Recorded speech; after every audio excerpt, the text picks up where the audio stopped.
ambassador in Berlin handed the German government a final note stating that unless we heard from them that they were prepared at once to withdraw their troops from Poland, a state of war would exist between us. I have to tell you now that no such undertaking has been received, and that consequently this country is at war with Germany. This is London. Edward Ormer reporting. On this, the fourth day since England and France declared war on Nazi Germany, there is grave concern over the fate of Britain's newest, largest, and fastest luxury liner, Goliath, which sailed for New York just prior to the outbreak of hostilities. The giant vessel, which is carrying a total of 1,860 passengers and crew, has maintained radio silence since leaving Southampton. Meanwhile, there have been unconfirmed reports of a German wolf pack waiting somewhere in the mid-Atlantic in the hope of intercepting her. However, because of Goliath's speed, in excess of 30 knots, she should have little trouble in eluding any would-be attackers.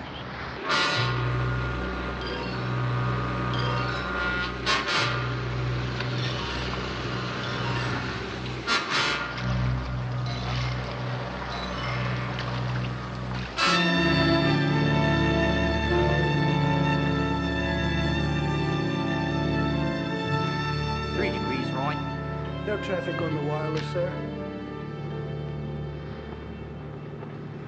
We were wise to take a southerly route. The beggars are probably 1,000 miles north of us. Chief, are we fully secure below? Aye, Captain. I've been checking with all stations. That should be young Mackenzie ringing in now. Good. He's a fine lad, Mackenzie. That he is, sir.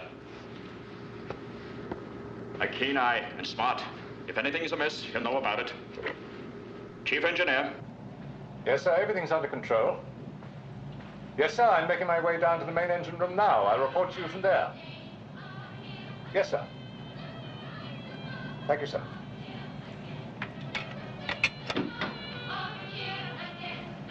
Oh, hello, Bailey. Mr. Mackenzie. Bit of a party going on in there. Not exactly, sir. A couple of youngsters. I was just checking on them, sir. They're mighty scared over all this U-boat talk. Seems to comfort them, sir. Well, no harm done as long as they don't keep it up all night. We all need our sleep, don't we? Thank you, sir.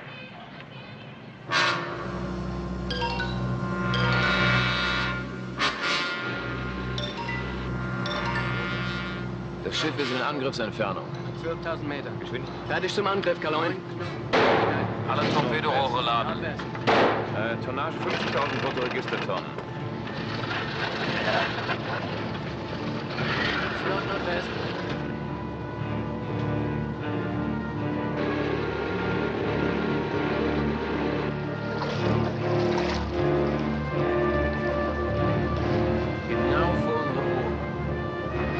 Zum Feuern. Fertig. Feuer 1, 2, 3 und 4.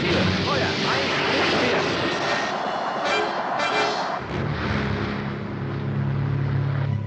4. Pressure's up on number 4.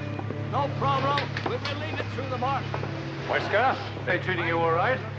Oh, very first rate, Mr. Mackenzie. Thanks to you, sir. You're a good worker.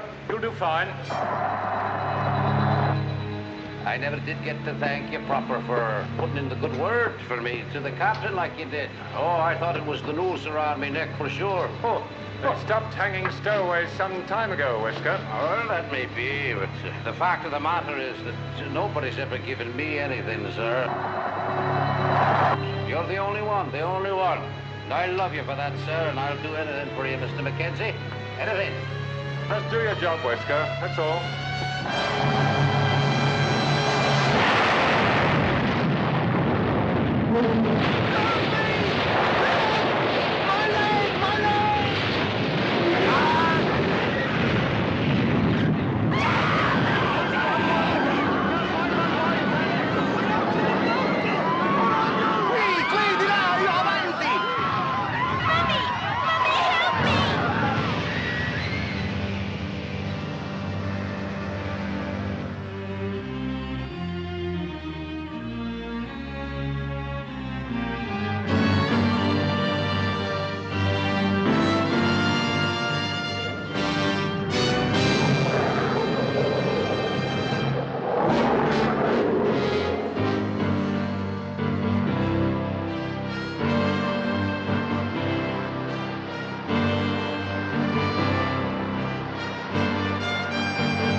You better come down here and take a look at this. On my way down. Bring her about, Seth. Aye, aye, Peter.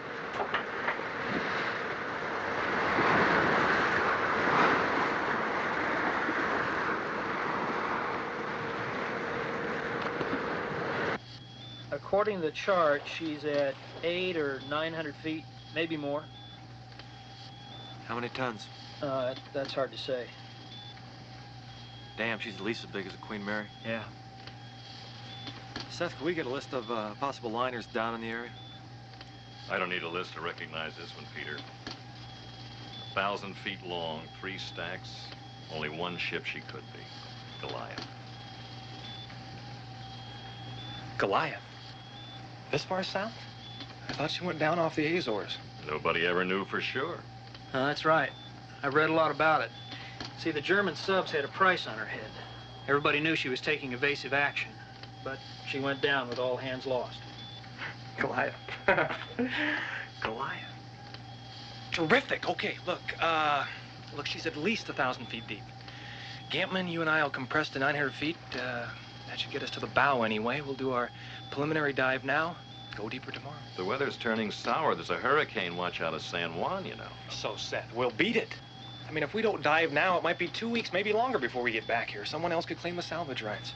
Look, far be it from me to criticize Peter. Then don't, Ted, don't. But I was under the impression that we were looking for manganese deposits for good old Magna Research and Development, mother of us all, who also happens to pay our salaries. What is wrong with you two? I mean, don't you realize what we have here? That's the Goliath. I mean, maybe one of the most famous ships of all times. Been lost for 40 years. I mean, there's got to be millions of dollars worth of salvage down there. Right at our fingertips, guys. Now, questions? Good. Ready to launch bell. Let her down easy. Got it. All right. All right, Seth, we're at pressure, depth. Already inside. Roger. Ready for descent. Easy does it! Watch out for the lines there. I've got it. Bring her down easy. Roger, we got her.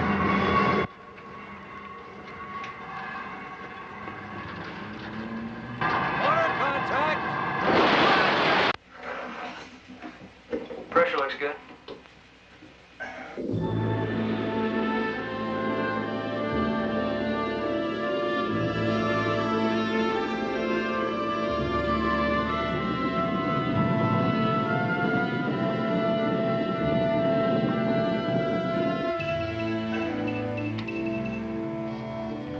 Feet descending.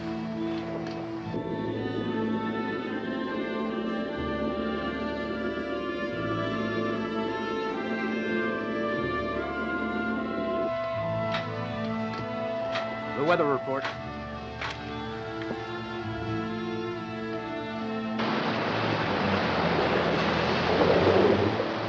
The weather's deteriorating fast up here. We'll keep you posted. Roger.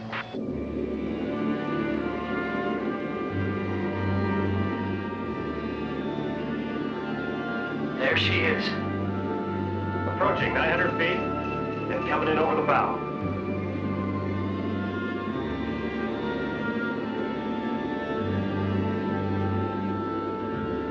Oh, beautiful sight. She seems to be sitting on top of a volcanic ridge of some sort.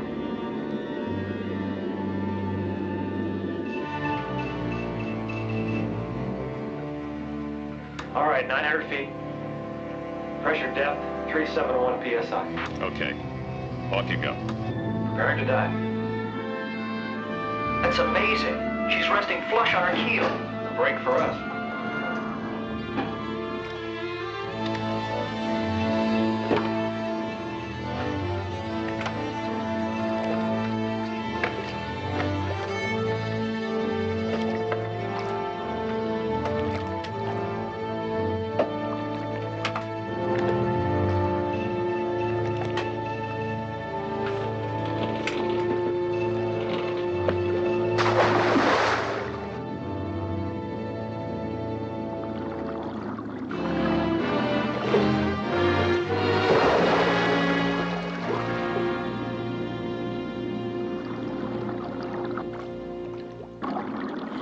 I'll take the lead. Right behind you.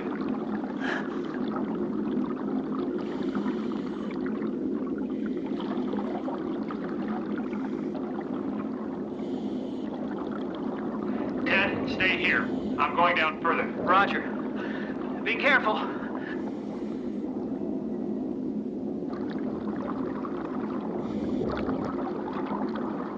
Now, moving down along the hull on the port side.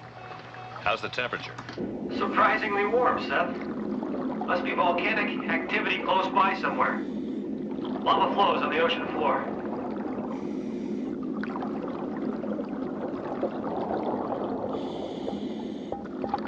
Wait, hold on a minute. I hear something. Some kind of tapping. Almost like an SOS.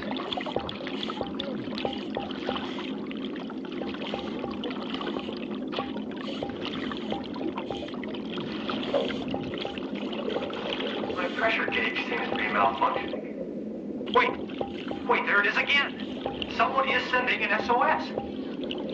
You mean from outside the ship? Not sure. It sounds almost like a Treminsa. Maybe some kind of floating debris. Hold the talk, Seth. I'm hearing another sound. I can't figure out what this one is.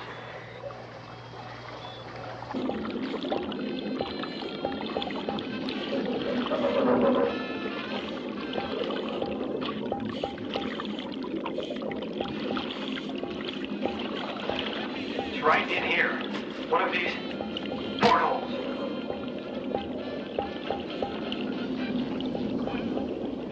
It sounds almost like,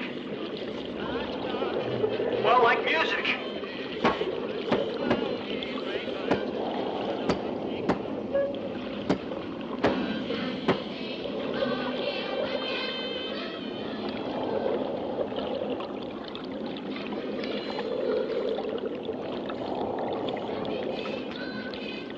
I can't believe it, Seth.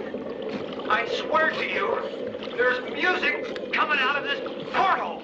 Music? What are you talking about, Peter?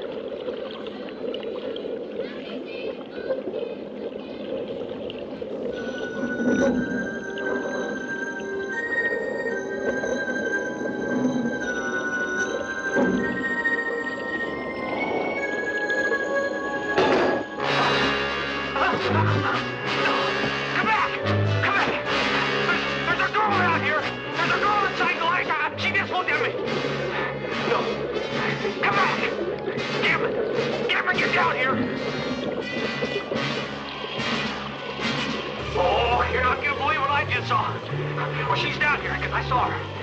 Come back. Come on back. Peter, what's the matter? There's a girl. Porthole. Goliath. I saw her dead. Seth, something's happening, Seth. I feel funny. Breathe. I can't breathe. My head. There's a girl down here. Oxygen fixed. Maybe toxicity. Gotta go back. I've gotta go back. Ted, Peter. Peter, you okay? Call me Gage. Gage.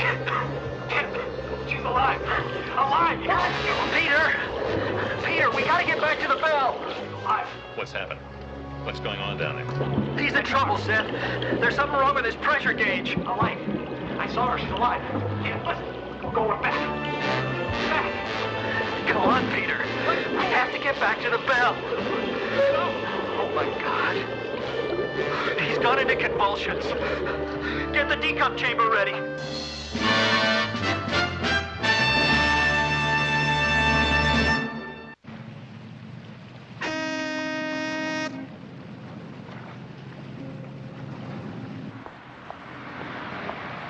I am certain that I was quite lucid when I saw what I saw and I heard what I heard.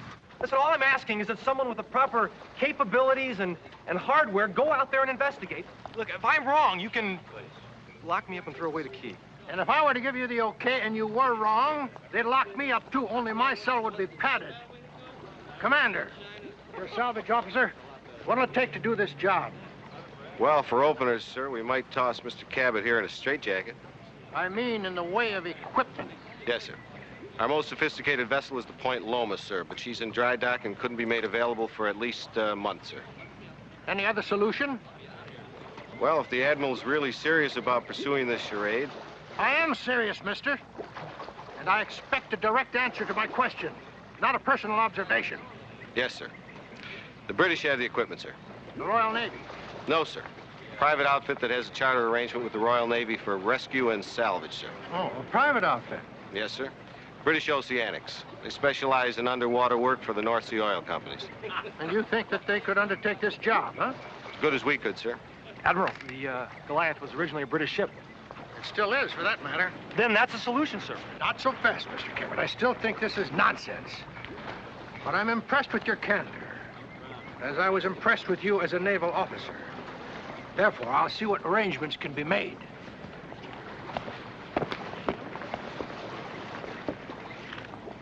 Hey, Vice President. I was wrong about that straitjacket crack. You don't need a straitjacket. He needs it.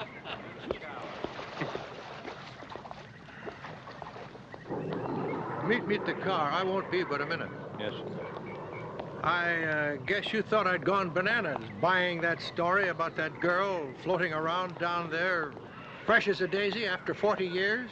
No, sir. Not at all, sir. Oh, Commander, you're going to go far. But here's the real point. When the ship went down in 1939, there was something very important on board. What was that, sir? A diplomatic pouch containing a document from the United States Embassy addressed to President Roosevelt personally and intended for his eyes only. It was entrusted to the care of a United States senator named Bartholomew. But what Bartholomew nor anybody else knew, that document was a forgery, forged by 2 Nazi agents who infiltrated themselves into the embassy. What's on that paper is dynamite. If it falls into the wrong hands, it could wreck NATO, at the very least. Damage our image. You want me to recover this document? Or, preferably, to destroy it totally, forever. After all these years, it'd be impossible to prove it was a forgery. Our president is most anxious to have this solved before somebody else starts messing around down there in that sunken hull. Now, you and Cabot will be sent on to England. Arrangements will be made through the Prime Minister for you to use their equipment. I see, sir. You're to speak of this to no one but me. Understood? Understood, sir. Take care.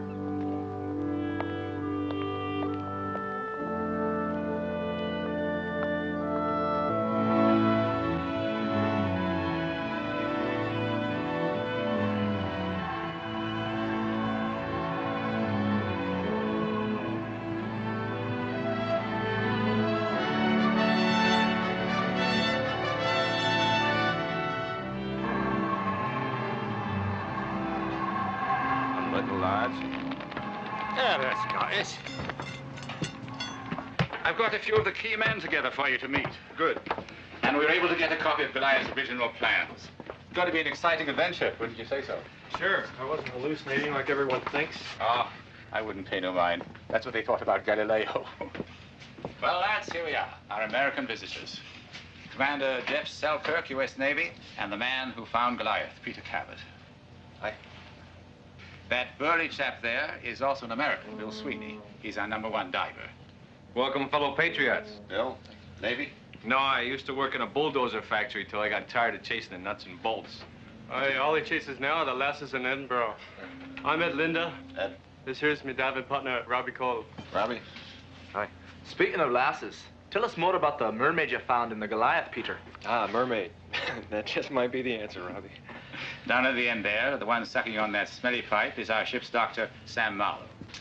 Gentlemen. Hi, Doc. Doc Marlowe.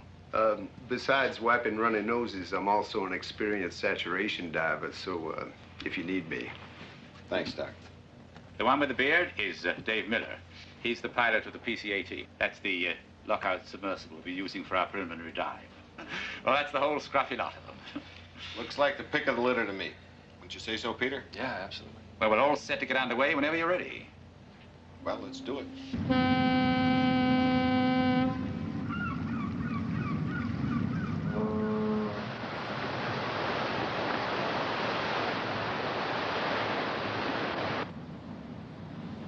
There's the marker, boy. Now here it is. Stand by, demand 4-point more stations.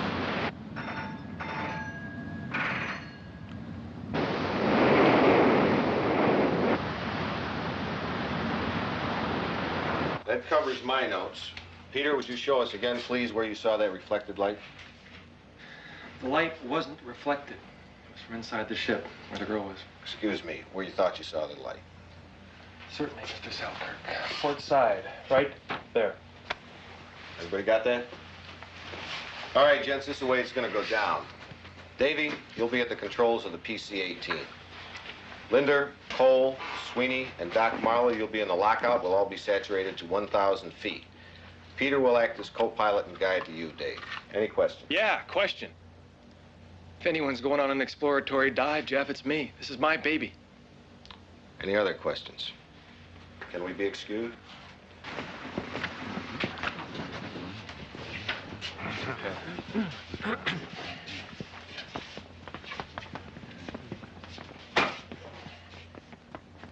All right. I'm diving, Jeff. You can't stop me. Sure, I can stop you. You're still sore, aren't you? I'm not sore. Yeah, you're sore. You're sore. Now that you got the chance, you're really gonna rub it in. You want to sit down here a second, hear what I've got to say? Listen, I wouldn't even dive if I thought I was gonna be some kind of risk to you. Oh, really? Well, that's change. Don't you give me that. Because you wouldn't even be sitting here right now, all holier than thou, if I hadn't waited for you outside that sub-chaser wreck in '76. And endangered the lives of the rest of the team, we might add. You had orders. If I was late, you were to leave. Now, we were too deep with too much current to mess around with the lives of the rest of the team. And I saved your life. And you wrote that lousy fitness report on me. I've thought about it over the years. Maybe I should have put you up for a medal. But you knew it, and I know you don't belong in the Navy. I'm not in the Navy. Ah, yes, that's right. You're a new VP. I got that. Well, as far as the Navy's concerned, there's a real good reason why you're not diving. I talked to Doc Marlowe. Now, maybe you're perfectly fit, and maybe you're not. But until he says you are, I don't intend to risk anybody's life on this mission, especially yours. Well, what you should do is talk to Dr. Marlowe again, Jeff, because I saw him a half an hour ago, and he said I was fit, which means I'm diving. Prepare to launch PC-18.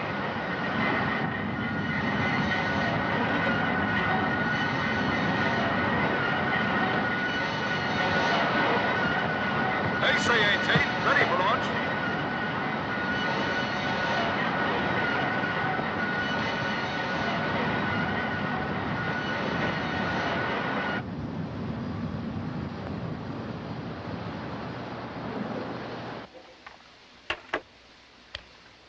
Ready for launch, chaps?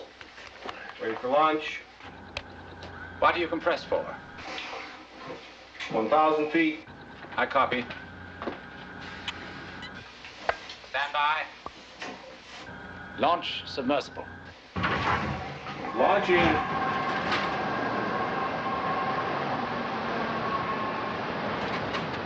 Steady as she goes. He's off the lines. Headed to your side, mate. All right, lads. Down she goes.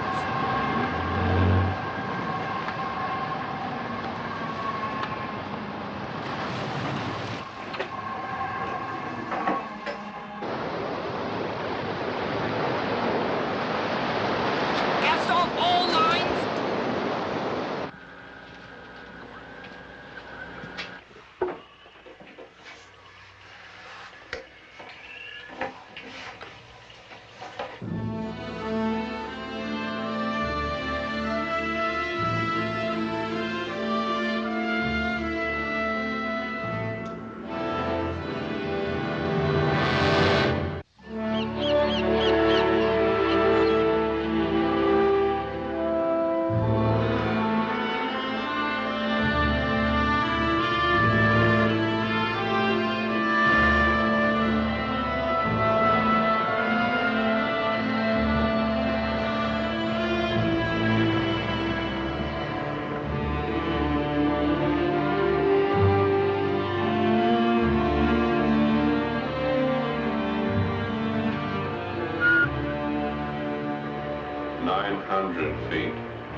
gain on the sonar, Dave? Can you hold against the current? No problem. Proceeding down the hull. Port side.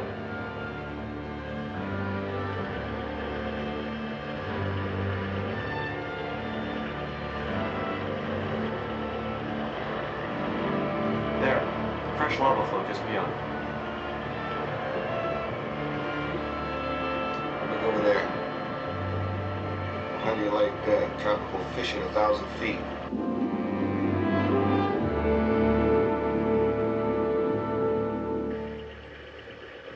Right about here is where I heard the SOS.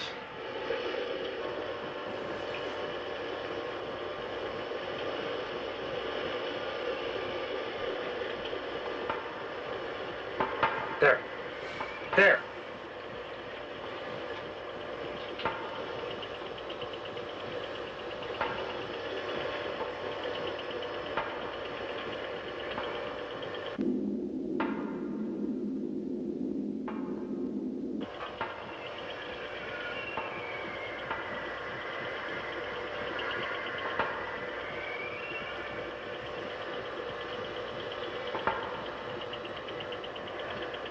Well, there's your SOS.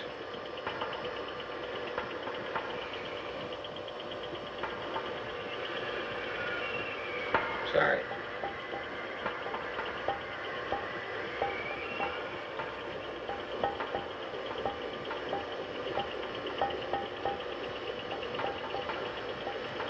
There, did you hear that?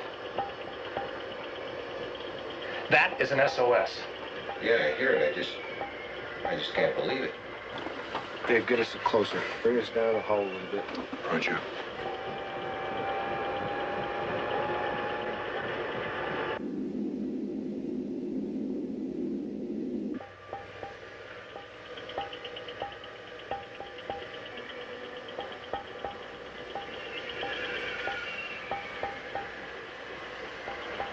We are directly above the sender. It's positively inside the ship. Dave, make contact with the hull right up touching it. Do it and kiss it, Dave.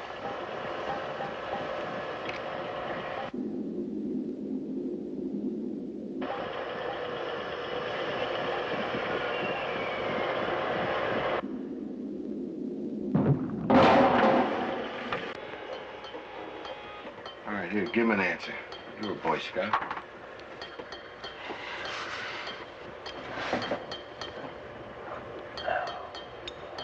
Try to remember how to do this.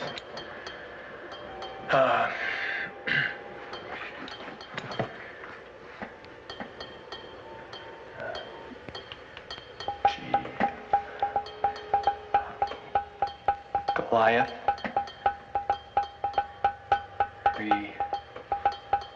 Respond. We're still sending the SOS.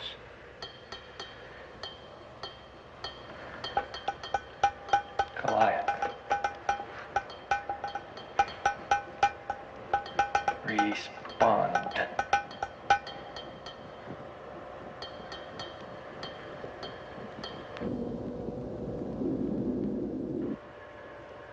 They must have heard us. Why else would they stop the SOS? This is PC-18. Respond. They got a knack for rhythm, Peter. See if they answer the bongo serenade.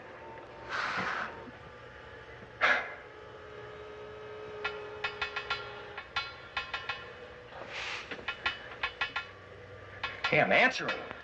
Answering!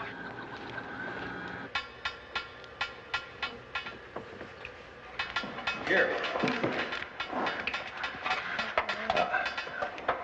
Goliath. On board 3, 7. Danger. Air. Toxic.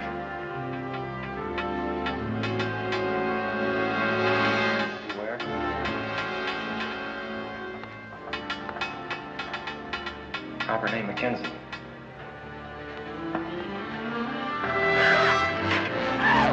$330 what? 37. Mr. Whitaker, patch me through to Admiral Sloan at the Pentagon. Right. Patch it through. Doc, is it possible? Well, if they went down slowly enough, it's possible they could have reached ambience. But, I mean, that is equalization with the outside pressure. But it beats me. How are they breathing at 1,000? Whatever it is, you can bet after 4 years it's got to be toxic. All right, Dave, get us down the hull a little bit further. Maybe there's entry where the torpedoes is. Roger.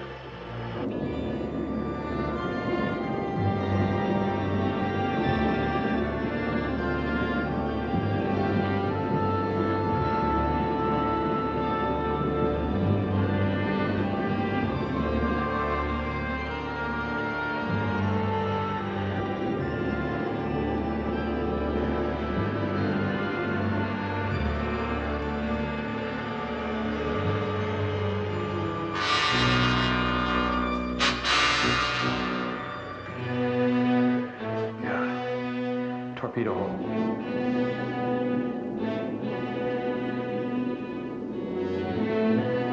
We're coming up on a torpedo hole. Roger, I copy. It's in there right up tight.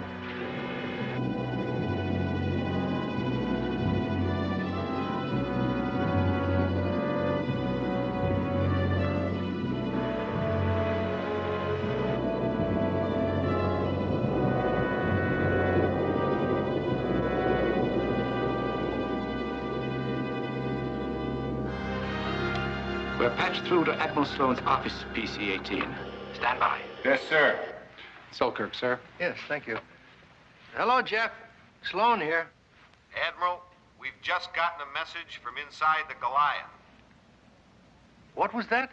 I say a message, sir, from inside Goliath.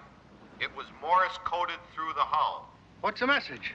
The message reads, Goliath, on board 337, danger, air toxic, beware, Mackenzie. Read that again, will you? Yes, sir. It reads, Goliath, on board 337, danger, air toxic, beware, Mackenzie. Mackenzie? Yes, sir, Mackenzie. Hold it. Get the passenger list there. Yes. Are you sure this is legitimate? Yes, sir, I am. Our main problem is toxicity. If I send divers in, I'm afraid they won't survive. Sir. Cabin here. Yes? No, sir. This is what we do. There has to be an entry through the torpedo hole. Why don't we send divers in with air sampling flasks, let them swim up through the hole to whatever kind of air bubble there is inside, take a sample and hightail it right on home. Do the analysis topside. Jeff. Yes, sir. How does that sound to you? Feasible, sir. As long as they don't take their hats off, they should be all right. Well, hold it. There's a John Mackenzie, third engineer, on the crew list. Go ahead and be careful of the toxicity. Call me when you get the analysis. Yes, sir. 337 people? After 40 years? I'll be damned. All right, listen up, Linder and Cole. You can't count on more than 15 minutes in your tanks. If you haven't found a dry spot in 7 minutes, home to mother. No sweat. If you do find an air pocket, open up your flask, get your sample, and get the hell out. Roger. Lock them out.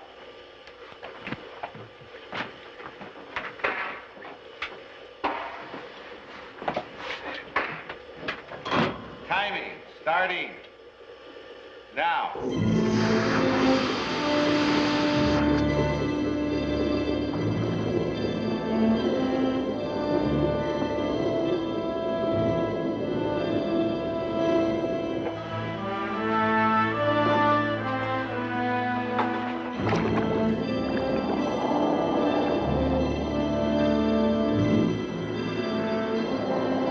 All set, laddie. Hold on a minute. All right, let's go.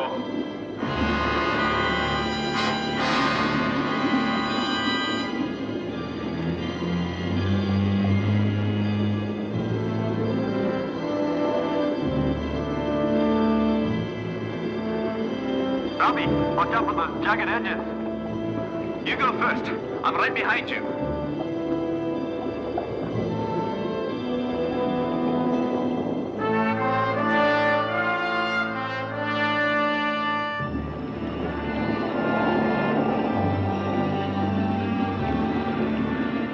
Shine your light up here, mate. Pretty dark in here.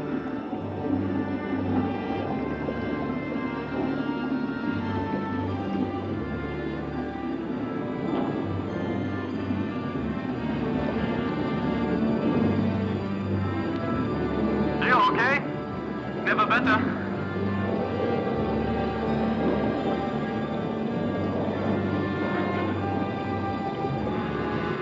Look at that, poor old chap. Hasn't much skin on his bones, has he? I think there's a passageway up ahead.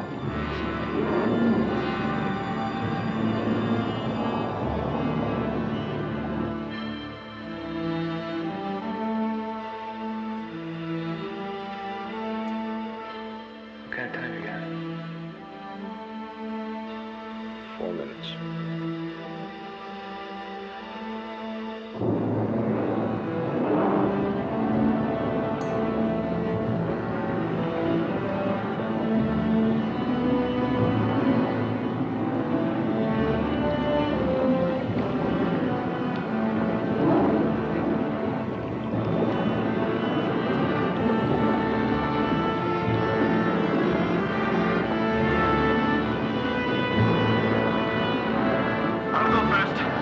After you.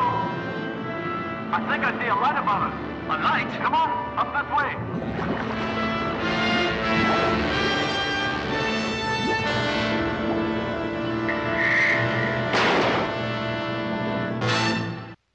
This is a Net Alert special news bulletin. A virtual bombshell rocked the world today when it was announced not only that the wreck of the giant ocean liner Goliath has been found, nearly intact, some 1,500 miles off the tip of Florida, but even more startling, that some 337 survivors are reported still alive within her 1,000-foot-long hull. How this miracle could occur after 40 years is still not known. British Oceanic Sophisticated Rescue Vehicle Enterprise 4 is at the site and has reported that an attempt to penetrate Goliath's hull earlier today by a team of divers ended in tragedy when 2 failed to return per schedule. Neither man had sufficient emergency air supply for more than a few minutes. Both are presumed dead. The United States and Great Britain will undertake a joint rescue operation, with the other nations lending whatever support is needed. The first step was to place U.S. Rear Admiral Wiley E. Sloan in overall command of the rescue effort. Sloan, a veteran submariner going back to World War II days and godfather to the U.S. Navy's own highly developed submarine rescue systems, immediately called a news conference in Washington to announce his preliminary plans. My flagship will be the Enterprise 4, British oceanic vessel, and my command post will be aboard the Enterprise. In addition, I have begun to put together a staff of experts to help me in this effort. Questions? Comrade Roscoff of Pravda. Thank you. Admiral, could you please explain to us why the survivors of this Goliath could not have merely swum to the surface to be rescued years ago? It's a matter of pressure. Your body would be blown apart before you reach the surface. At 1,000 feet, which is the depth of the Goliath, it takes nearly 1 full day of decompression in a specialized chamber for every 100 feet of depth. Admiral. Yes, young lady. Were there children aboard, sir? Well, at this point, we have no way of knowing. Next. Oh, Miss King. Can you tell me, sir, when does this rescue mission, when is it likely to start? Not until we get enough pressurized submersibles below to bring the survivors safely to the surface. But first of all, we've got to change the atmosphere down inside the hull of the Goliath to bring it into something more compatible with what we breathe up here. I've already ordered the crew on the Enterprise to attach what we call a hot tap, which will enable us to test the atmosphere inside the hull. And boy for approaching helicopter.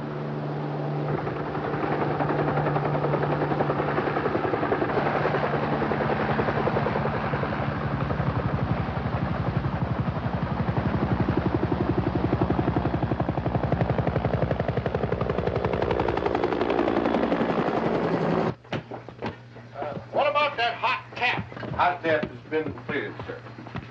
Analysis shows 1.5% oxygen, the rest mostly hydrogen. Oh, that could certainly be dangerous to anyone accustomed to surface air. But at least not volatile, Admiral. Not even flammable, for that matter. Not with that percentage of oxygen. Gentlemen. Admiral? You know, there must have been a bubble trapped up there somewhere in that hull when she went down. Commander, I want you to select a rescue team immediately. How do we solve the problem of atmospheric toxicity, sir? We have to risk the oxygen-hydrogen mixture. We'll saturate the divers to 1,000 feet, and at the same percentage of oxygen and hydrogen that the hot tap showed inside the Goliath's hull. That's right. Everybody that goes down will be programmed for the atmosphere inside the Goliath hull. And that means that they're stuck there till we can get everybody out. And what if something goes wrong, sir? Suppose you have to bring us all up in a hurry.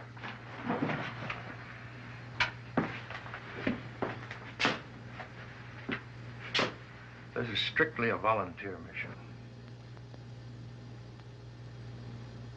I see, sir. In that case, I'd like to lead the team myself, and if willing, take Doc Marlowe and Mr. Sweeney with me. Fine with me. Okay. That's 3 of you. 4.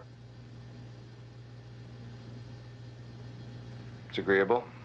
Doc? Oh, I checked him out. He's fit. You'll prepare to dive and make entry as soon as compression is accomplished. Yes, sir. Anything else? There is just one thing. There are not enough decompression chambers in the whole of Britain to handle that many survivors. We'll have to fly them in from all over the world. Put them on a large ship, bring them out to the wreck site, diving bells included. You better start compression immediately. Yes, sir. Anybody who wants submersible? All stations ready. On submersible.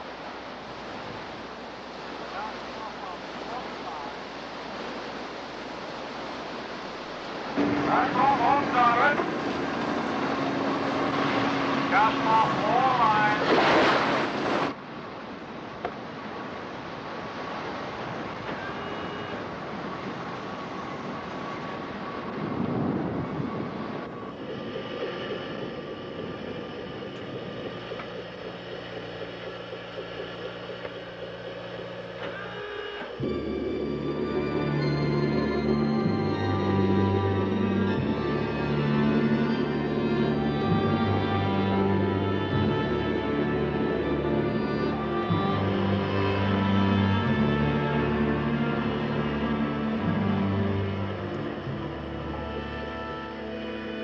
Truth? Sure. For the duration. Sure.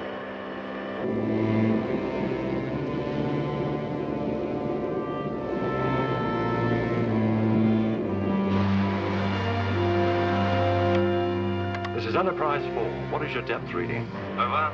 Coming up on 900 feet. We copy.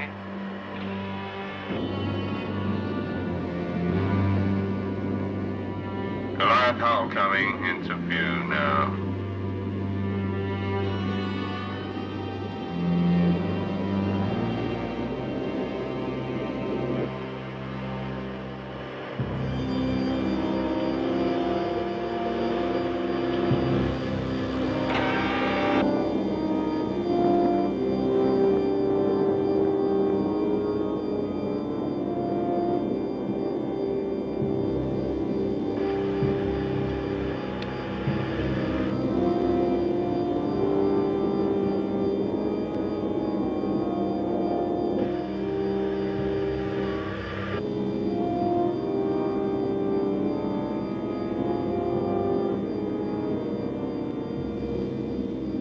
Approaching torpedo hole. Get me Admiral Sloan.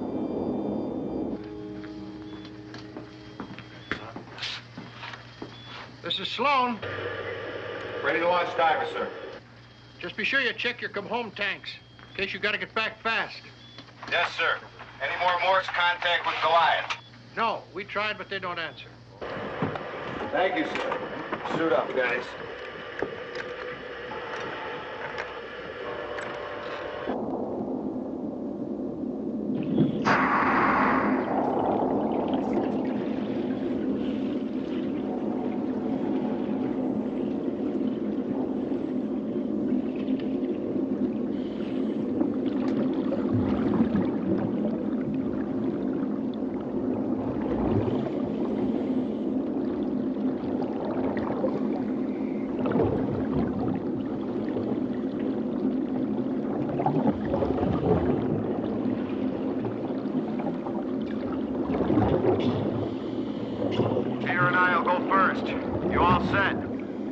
ahead.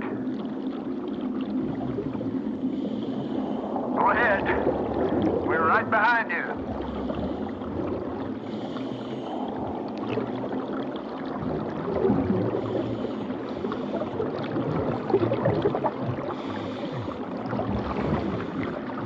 Everybody okay? No problem.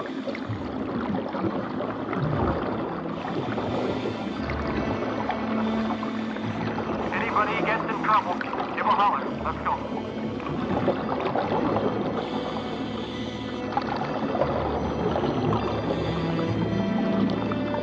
Exploding debris up here. Watch out. I see it.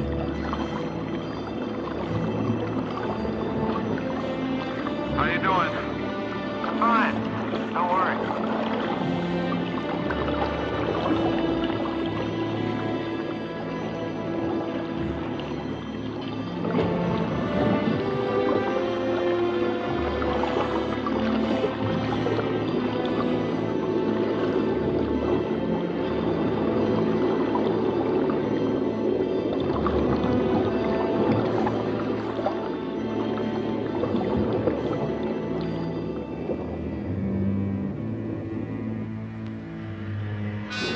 Well, there's a sight you can write home about. Sorry you came? Not yet. You? It looks like a ship's ladder up ahead. Lead the way. We'll follow.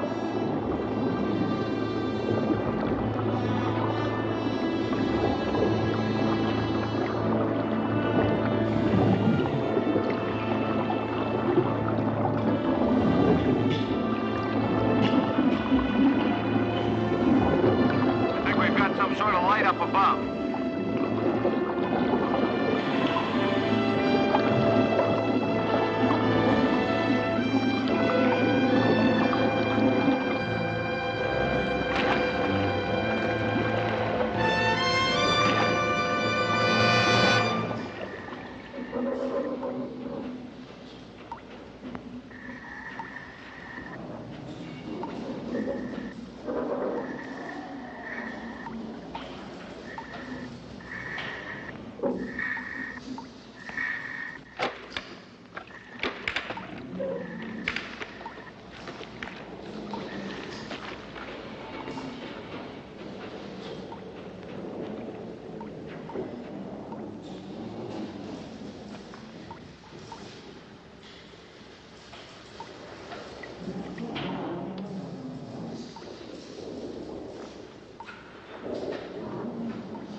Identify yourselves. We're off a salvage vessel. The Enterprise 4, sir. Papers? Yes, sir. I'll have to get out of the water to show you. Very well. But the rest of you, stay where you are.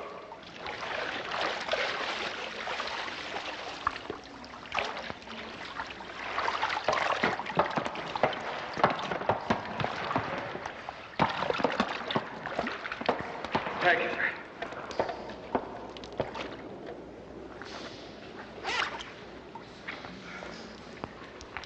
Jeff Selkirk, Commander, United States Navy, sir.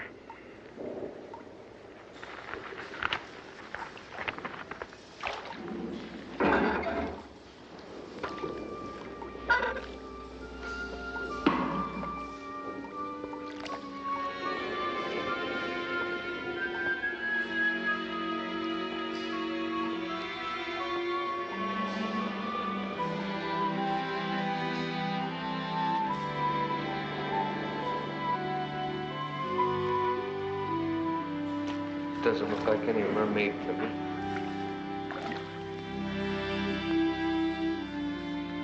John Mackenzie, Commander. Welcome aboard Goliath. Thank you, sir. Pleasure, Peter. I must apologize for the reception, but we didn't exactly know whether you were friend or foe, as they say. And when we had our last contact with the outside world, it was on the point of being overrun by Hitler. 40 years ago, sir. That's right. Mr. Mackenzie, Peter Cabot. This is the man who discovered Goliath. How do you do? Oh, yes, and the one, incidentally, who scared the wits out of my daughter. Leah, your sea creature. This is our chief steward, Mr. Bailey. Mr. Bailey, how do you do, sir? Delighted to meet you. Sir. Our ship's doctor, Dr. Marlowe. Doctor. Mr. Sweeney. How do you do? Sir. Bill, would you get on the horn and talk to the Admiral, let him know we landed safely. Tell him the air mix seems to be okay. You bet. Sir, there's a question of 2 divers we sent in earlier. Can you tell us anything about them? I beg your pardon? Divers? No divers.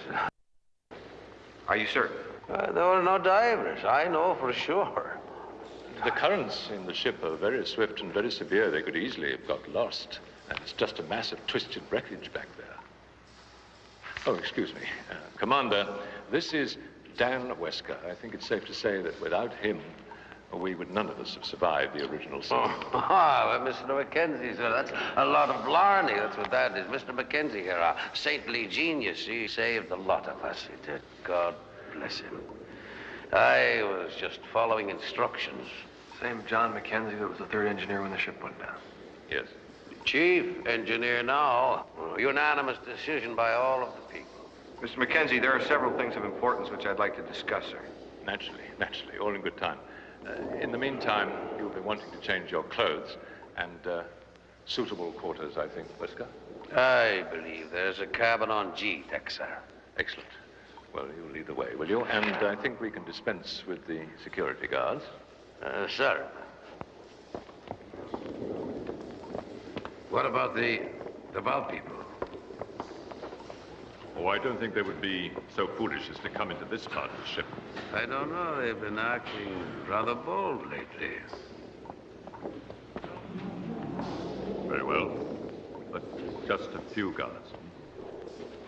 Dover, Cox, gentlemen, if you'll follow me, choose us, please.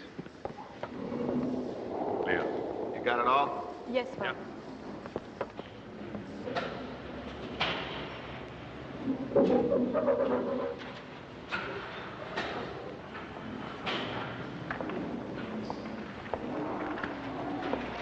This is our principal salvage area, Commander. As you will appreciate, we can't afford to waste anything.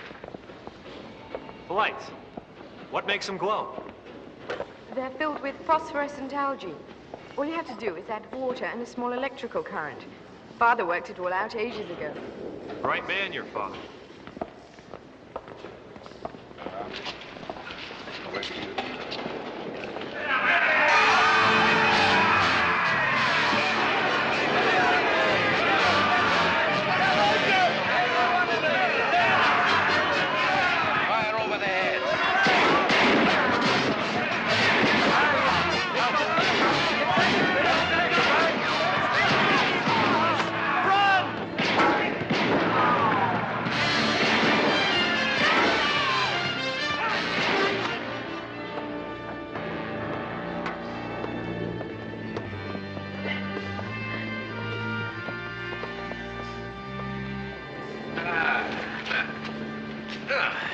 Riker.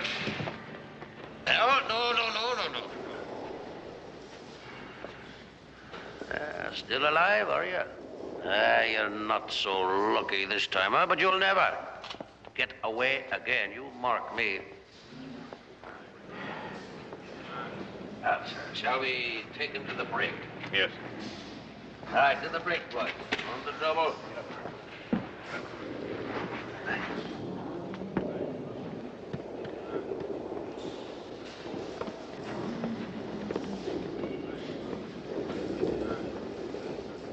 What was that all about? The bow people. Thieves and murderers, mostly. Outcasts. And how often do you get that kind of thrill? All too often. But now that we've got their leader, that man Riker, that'll be the end of it. I noticed, Mr. Mackenzie, that some of them are deformed. The results of the bends, Dr. Marlowe. From time to time over the years, some of our people tried to swim to the surface foolishly. Then they became confused, tried to turn back with the physical result that you saw. And that is why we have given up all hope of ever being able to escape. I don't know. What are they doing here?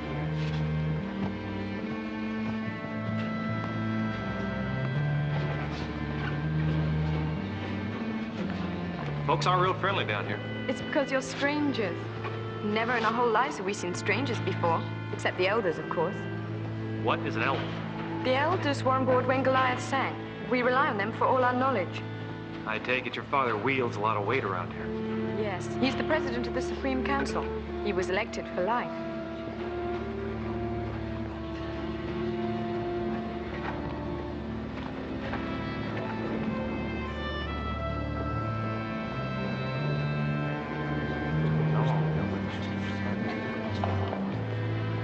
This is G deck, gentlemen. It's very easy to get lost aboard Goliath, so remember it. Oh, and a word of caution. Be very careful, please, with your consumption of fresh water, as it's very strictly rationed. We will, sir. Thank you. Well, come along, everybody. Come along. We have work to do. This way.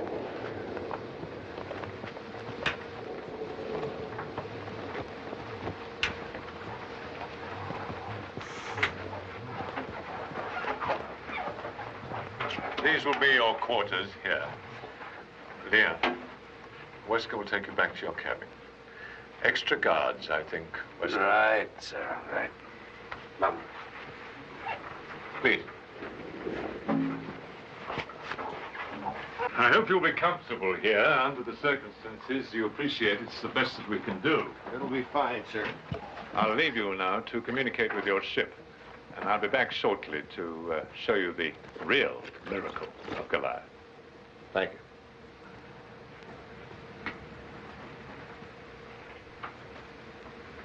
For your protection, gentlemen. Understood.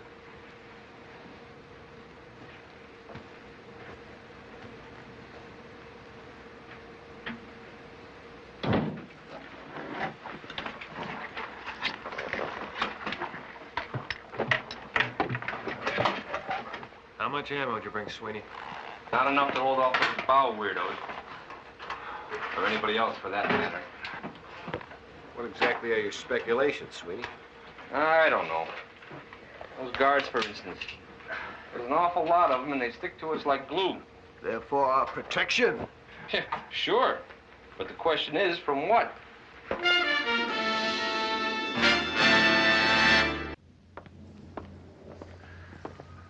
This was the auxiliary engine room, designed to provide power for lights, air conditioning, blowers, etc.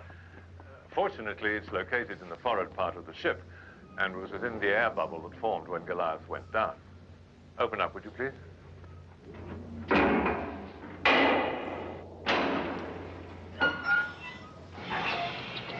Obviously, we do not allow fire of any kind on board, except for the light room and the cooking area, which is specially vented. Otherwise, as you know, the carbon monoxide would kill everybody. Now, this is the single most important space on the entire ship. This is the very heart of Goliath, which guarantees our very survival from one moment to the next. Your turbine, sir. What runs it? Ah, over here. The designer of Goliath saw fit, in his wisdom, to provide the auxiliary engine room with its own Scotch boilers, thereby ensuring us some measure of hope.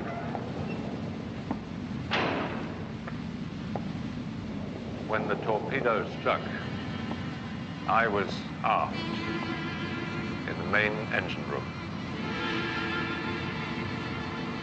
with Dan Wesker.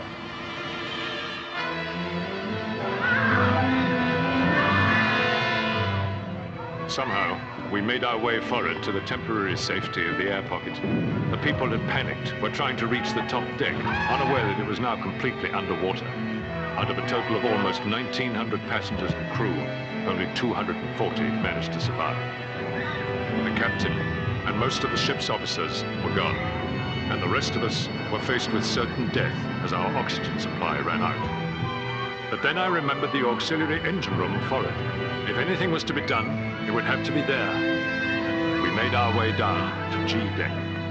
The lights were on, which indicated that the generators were still operating. But the key was the Scotch boilers. They had to be kept fueled. And although Goliath had almost 1 million barrels of oil in her bunkers when she went down, we had to determine how much was left and whether the pipes that carried it were still intact. The original venting system had been destroyed, so it was necessary to put on gas masks to protect us against carbon monoxide until we could find a way later to vent it overboard. Luckily, most of the bunkers were still undamaged, as were the conduit pipes, and those that weren't, we later repaired. By my calculation, we had less than 48 hours to replenish our oxygen supply. Water being composed of 2 parts hydrogen and 1 part oxygen, the problem was solved, for the time being, by electrolysis, which separates the two. But by doing so, we were also releasing hydrogen, which was extremely volatile and could blow the ship apart. It became necessary to vent it outwards through the hull.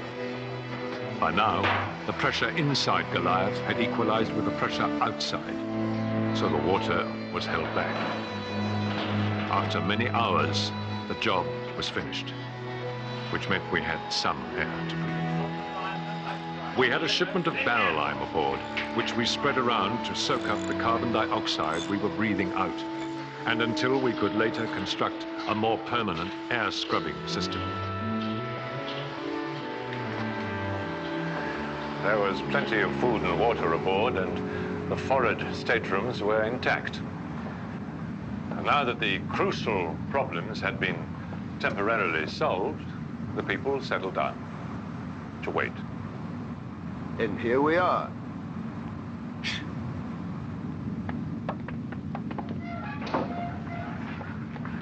It's an incredible story, sir. Yes, it is. It's been sustained life for over 40 years. When can we see the rest of the ship? Leo will show you around in the morning. And now, if you'll forgive me, I've got a great many things to do. Excuse me, Mr. McKenzie. Yes. Do you have a Senator Bartholomew aboard? Senator Bartholomew? Why, yes, we do. Would it be possible for me to speak with him? Of course, you can see him at dinner. Would you see that our guests are brought to the main hall at 6 bells? Goodbye. Thank you. Hey, Jeff. Senator Bartholomew. He's just, old acquaintance of the Admiral's. Not important.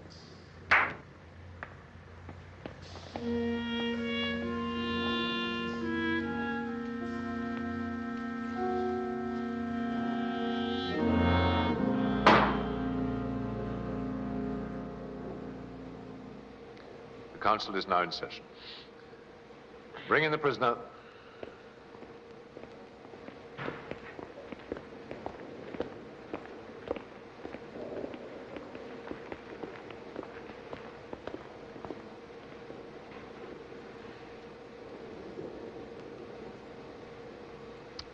Has the prisoner anything to say in his own behalf? What are the charges against me? Treason against the state. 2 counts. I deny it. Silence. Then show me your proof.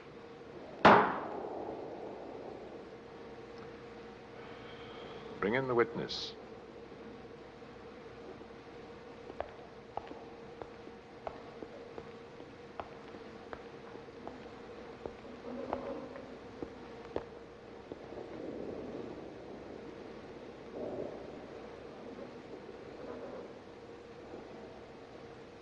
Is this the man who attacked you today? Yes. Do you testify to that without prejudice? Yes.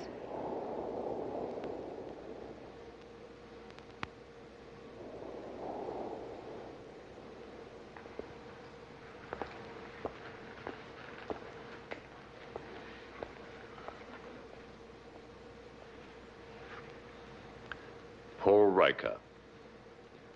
Once before, you were brought before this court and sentenced for treason. Subsequently, you escaped. And now, a new accusation has been brought against you. This is a particularly sad day for me. I attended your baptism. Your father and your mother were fine people. They contributed much to Goliath. You were a friend of my daughter, Leah. You are one of our finer workers. There was even talk of promoting you to the life support room. And then you fell upon evil ways. You sinned against the people of Goliath. You became a hunted criminal. It is therefore with a heavy heart that I must reimpose the sentence of the court upon you.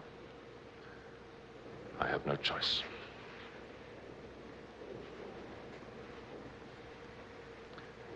Wesker, you will see to it that the prisoner is executed first thing in the morning. It shall be done, sir, as prescribed. The life room furnace. Do you have anything to say?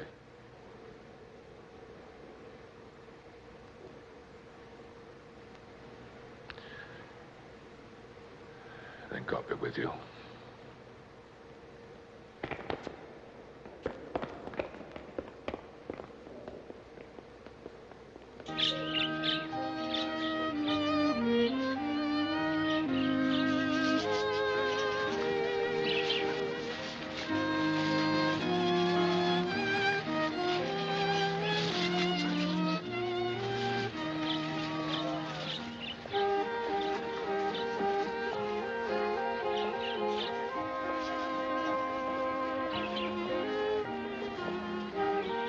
Cabot, it's Selkirk.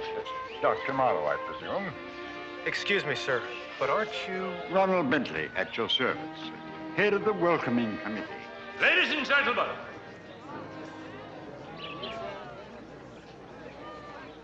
Ladies and gentlemen, would you please welcome our visitors from the ship British Enterprise 4.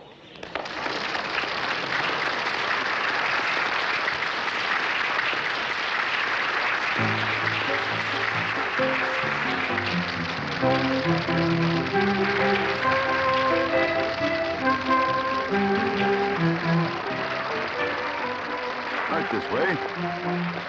Sir, you know I watch you all the time on movies on late-night television. You mean they finally perfected that silly little box? Oh, yes, sir, more or less. I didn't realize you went down on Goliath. Oh, how soon they forget. I don't suppose you could get in touch with my agent, William Morris Agency. Imagine, why not? This place is incredible, sir. Where'd you find the plants and all the parakeets? The florist shop. Just in the nick of time, mind you. Of course, these aren't the same birds. Like Noah's Ark, to use a romantic allusion, there were both male and female.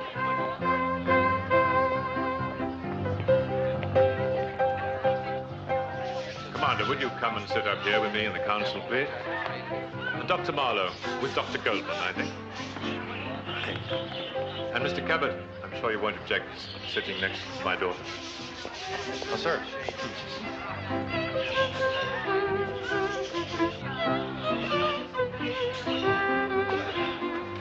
We are most passionately interested in learning about the world above, Commander. I'll bet. Perhaps you will enlighten us. Hello. This is Mr. Cabot. Senator and Mrs. Bartholomew. Welcome. Thank you. Sally and Luke Crane and their little girl Beth. And this is my friend Maria. Hi, Maria. Hello. Did I hear him say you're from an English ship? Yes, sir. Enterprise 4. Oh, remarkable. In these waters. Or is it over? It's what over? War? Yes, sir. Yes, sir, it is. And Hitler? Was defeated, sir. I told you he'd lose, but you never listened to me. Yeah. Well, at any rate, that calls for a toast. To peace. And to the good old United States of America.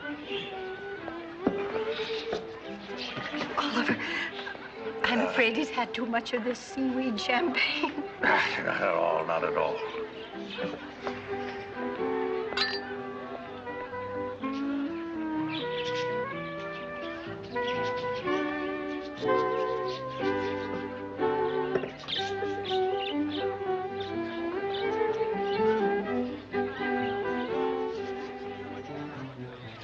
Those are octopus eyes.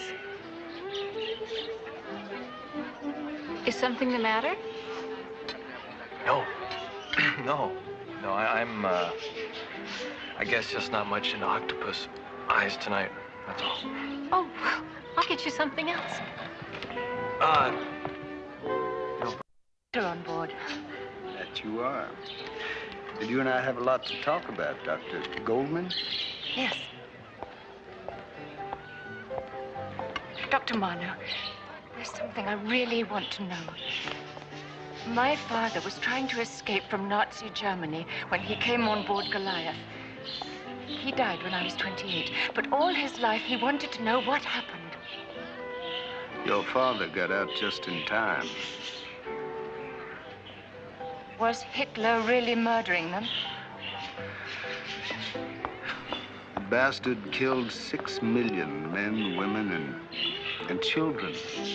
He gassed them in concentration camps. 6 million? There is a state of Israel now, and Jews from all over the world live there in relative peace. Peace? I wonder if it really exists. Even here. Look, I run a clinic on board with what my father taught me. You must come tomorrow. Well, that's something I really want to see. I will. Good.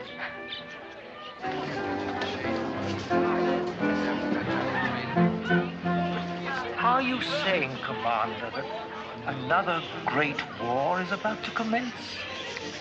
The world is uncertain, Mr. Bailey. And there have been several wars since Hitler was defeated. And this bomb you talk about, certainly the nations have forbidden its manufacture. They have not, sir. What? A monstrous weapon that could destroy all mankind? But that is utter madness, Commander. Commander, our world is certainly far from perfect down here, I admit. But I cannot conceive of yours in my wildest imaginings. You got wars, you got sickness, you got... I suppose they still hang a bloke if he gets drunk on a Saturday night and does in his old lady.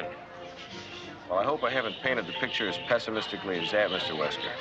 In fact, gentlemen, we've succeeded in putting the man on the moon. The moon? Yes, sir. Now, really, that is most incredible. The moon. Down here, this is the real miracle. And Mr. Mackenzie, he's done it all. You mustn't believe everything that Wesker says, Commander. He's inclined to be a little prejudiced.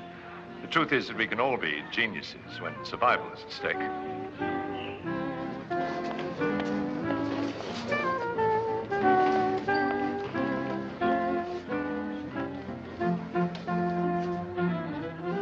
Thank you. Would you excuse me, Commander, please? Sure. Always something to do. See you later, then, Dave. Excuse me. Wesker. How about a mother? Is she around here somewhere? We have to prepare for Riker's execution tomorrow. She died 5 years ago. She and Father were very much in love. He never fully recovered when she died. What was that? Only the volcano below. Oh, that all. Father says that soon it will turn the generators that make our light and water.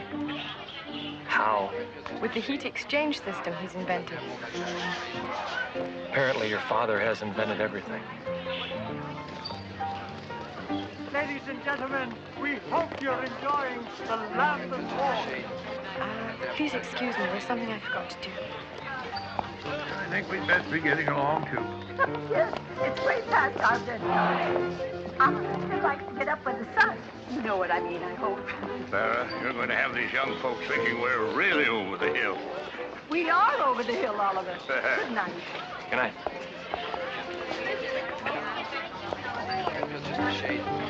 Oh, yeah. Excuse me, sir. Senator Bartholomew? Yeah? I have a word with you. Certainly.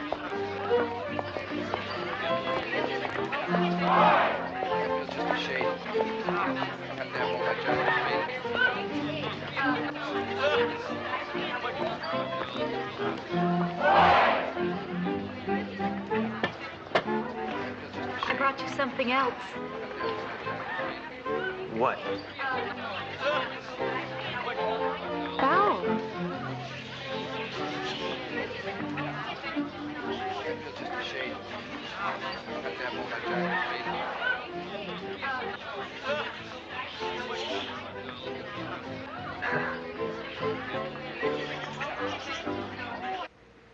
Of course I remember the pouch, Mr. Selkirk.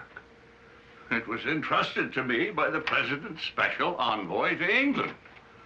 And even though I disagreed with its contents, I never left it out of my sight once I boarded Goliath.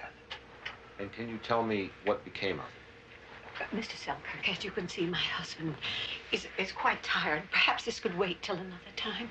I'm sorry, Mrs. Bartholomew, but the U.S. government is extremely anxious to know its whereabouts. And well, they might be. It was a ticking bomb, and I told that to the envoy at the time. But he insisted that I deliver it personally to the President.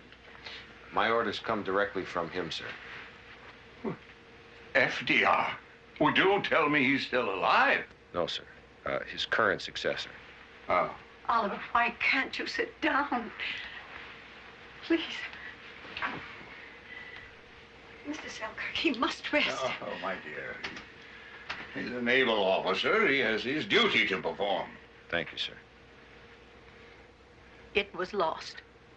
In the sinking. We haven't seen it in over 40 years. Now will you leave in peace? Is that what happened, sir? Tell him, Oliver. Tell him it went down when the Goliath went down. Tell him. Yes, that's what happened. It was lost in the sinking.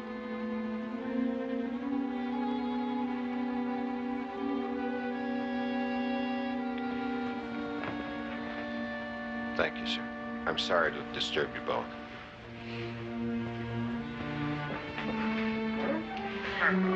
Oliver, if only I could get something for you from the hospital. No, not that. Not that.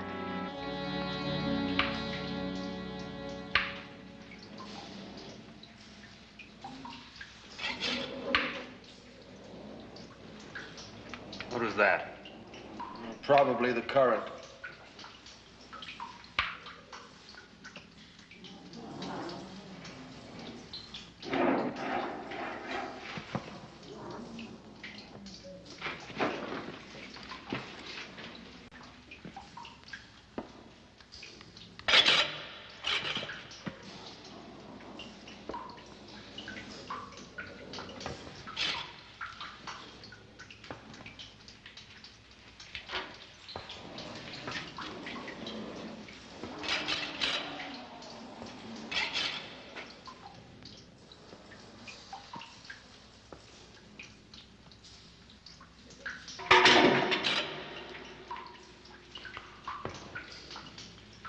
One of Riker's men shoot first.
Now, here's what we've got on Mackenzie.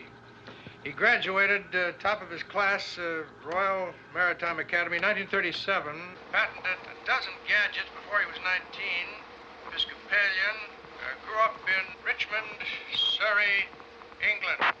What have you got on his Irish sidekick, Dan Wesker? He seems to be one of the original survivors' engine room crew. Wesker? Not on the sailing list. Wesker, you say?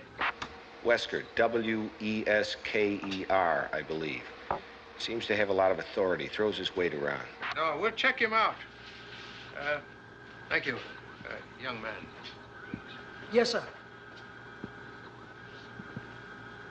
Jeff. Yes, sir. What about the pouch? Sir, the senator survived the sinking and is alive. Oh, good. But does he have the pouch? He says it went down with the ship, sir. Oh, well, thank God for that. We don't have to worry about that anymore. Excuse me, sir. That is, if we believe him. What do you mean? I think he's lying. Seems to be afraid of something or someone. I'll call you back 1400. Yes, sir. Well, how's my good friend, the Admiral? He sends you a hug and a kiss. Yeah, I'll bet. Stay tight on the box, will you? Mm-hmm. Sure thing. Hey, what'd you say these round black things were? Subcutaneous mutant. I drop in his family, 3rd Division ocular. No kidding. Sure beats topside chow, huh? Our date. Not our date, buddy. That's your date.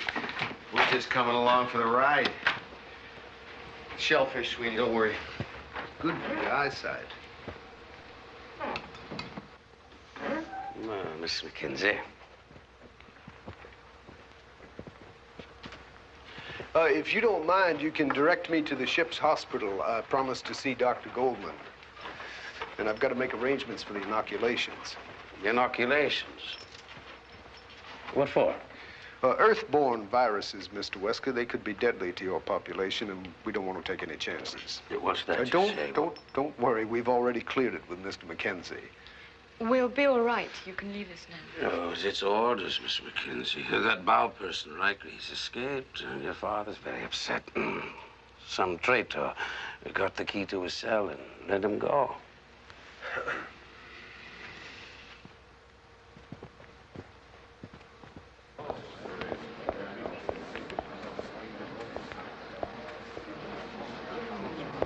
The hospital's on the next deck down at the bottom of the stairs. Oh, thank you. Leah, where's everybody headed? To work. They don't want to be late. It's forbidden.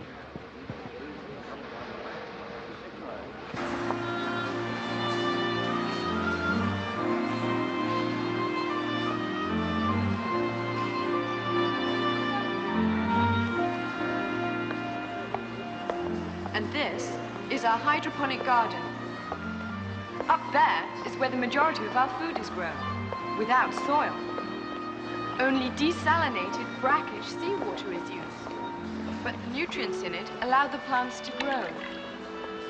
Father visited such an experimental farm before he sailed from England, and he applied what he learned here. And I suppose this was all begun by taking sprouts from the original stores? Yes. This was the ship's pool. Yes, we use it as a fish hatchery now. We've developed many of our own strains.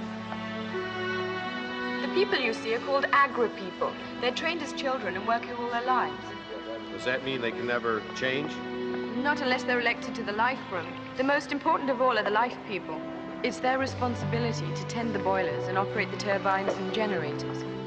It's a great honor to be a life person. You have to be a member before you can be elected to the Supreme Council. Thanks. It's good. Did you learn everything from your father? Yes, he was a brilliant man.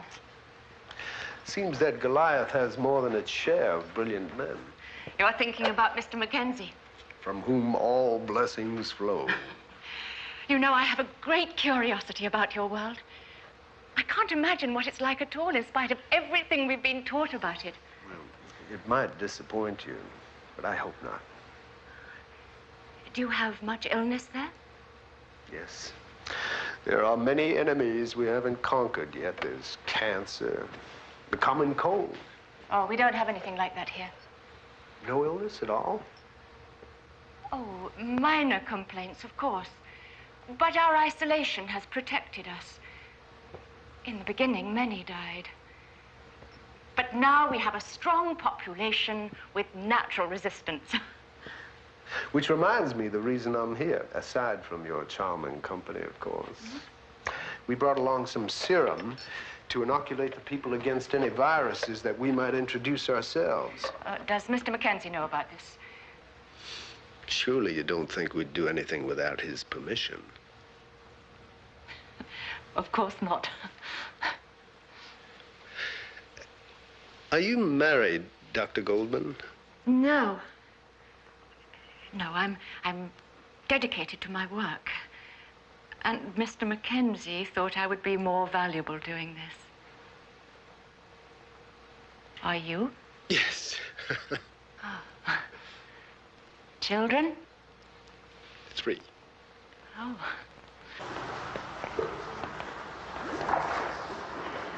You were here before, when you went to the ship. We call this our sea garden pool. Sally and Luke are called aqua people. Hi, Flo. Hi.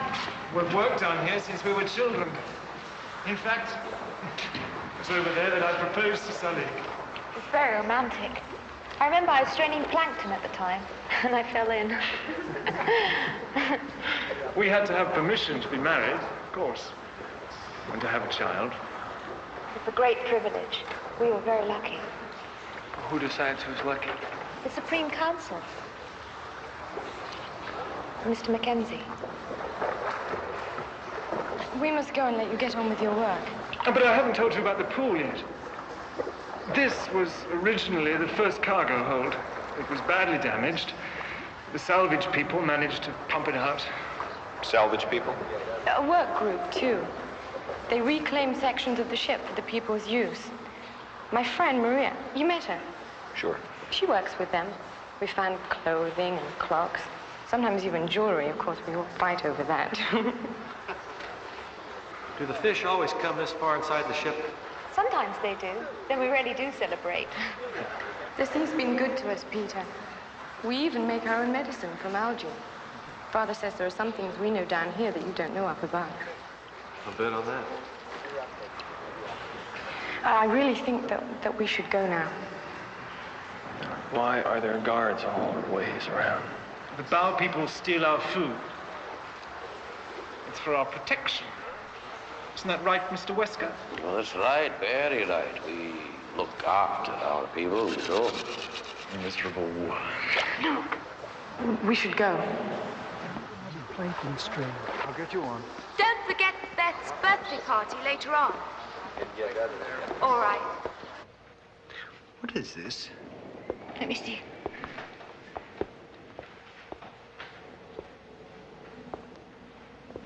Oh, yes. Well, there is one scourge on board Goliath. Palmer's disease. Palmer's disease? Algae-based bacteria. Named after Mr. Palmer, the first victim. Have you a cure for this disease? No, but fortunately the end comes quickly. Fever, coma, and then death. So, when would you like me to arrange for the inoculations? Well, the sooner the better. We can do it together. Fine. Boys or girls? Pardon me? Your children? Oh, 2 boys and a girl.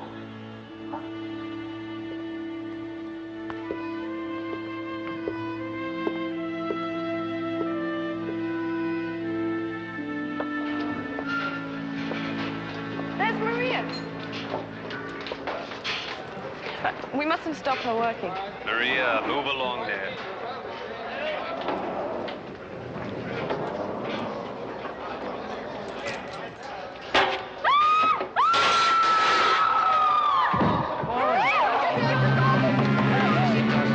Don't be moving. Boys, get all those mattresses there. I'm begging your pardon, Miss Kinsey. Yeah, not to worry, child. Not to worry. Don't touch me. Oh, we'll be taking good care of you, child. Good care. Come on. All right, up we go. Nice. So take her to her mother's room. I'll go with her. You see the look on that girl's face? She was terrified. Tell me, what is going on around here? I don't know. But I don't like that Wesker. Come in, Mr. Mackenzie.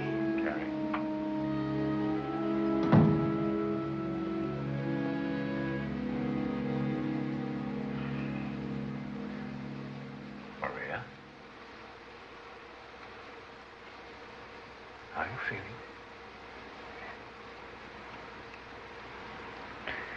Where's Mama? I'm right here, darling. What did Dr. Goldman say? She can't walk, Mr. Mackenzie. It seems that the fall must have injured a nerve in some way, just temporarily. I can walk tomorrow, Mr. Mackenzie. I promise. Of course you will. We'll have you up and about on your feet in no time at all. I can work in the aqua pools. I don't have to stand there. We'll find some place, don't you worry. As a matter of fact, Leah is going to look after you herself now. You'd like that, wouldn't you?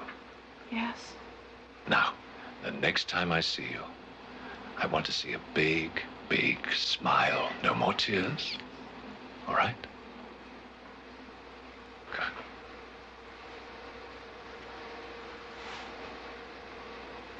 I think we should go and see Dr. Goldman together. Oh. Your mother's only going to be away for a few minutes, Maria. You'll be all right, won't you? Yes, Mr. Mackenzie. Is it Palmer's disease, Mr. Mackenzie? It's possible.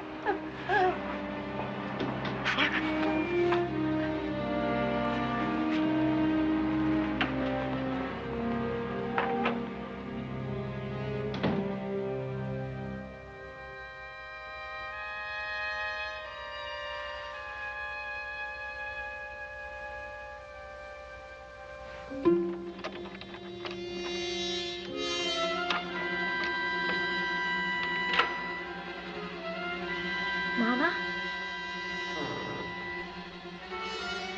Mama, is that you?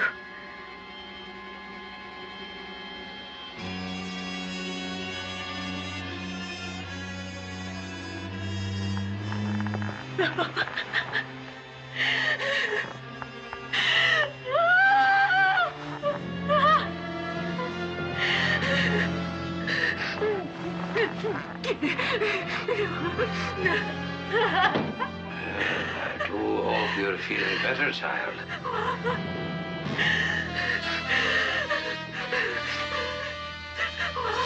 There's no need to be afraid, little missy. No.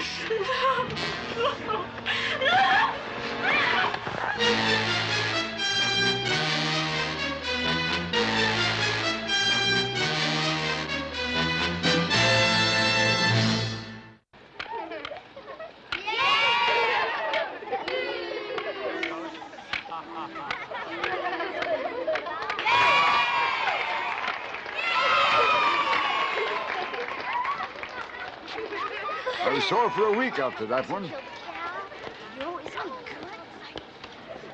No matter how many times they've seen it, they're always surprised at the end when I kill the dastardly count.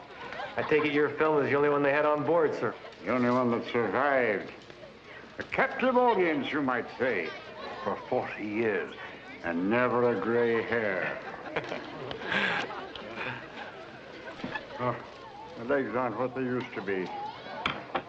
By the way, did you have a chance to speak to the Admiral about me? The Admiral, sir? The William Morris office, my agent. No, but I will, sir. Mr. Bentley, may I have your autograph? Oh, no. Me too, Mr. Bentley. Oh, well. When they stop asking, I'll start worrying. Here you are. Ronald Bentley. Thank you, Mr. Bentley. Now, with 50 of these, you can get one garbo.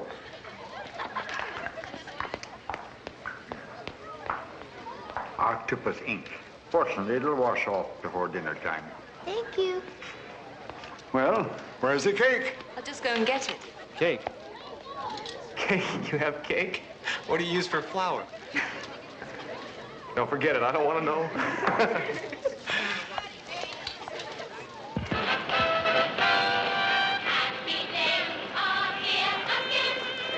This is Father's favorite record. It was salvaged from the sinking. Oh! The elders taught us to jitterbug. Do they still do that where you come from? No, we have something called the disco, but I don't know how to do that either.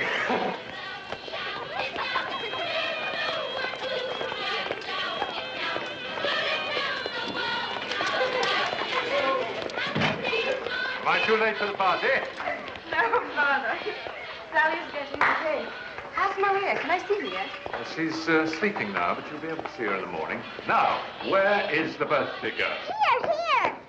Ah, yes. Beth, isn't it? Well, Beth, I brought this for you.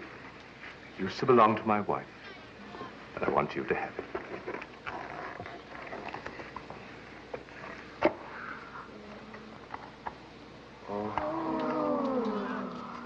Thank you, Mr. Mackenzie. Can I have the box, too? Of course. Paper box is much more valuable than a necklace, isn't it? And I just happen to have in my pockets one or two other little... How did you know they were for you? For you? For you? Oh, that's for everybody.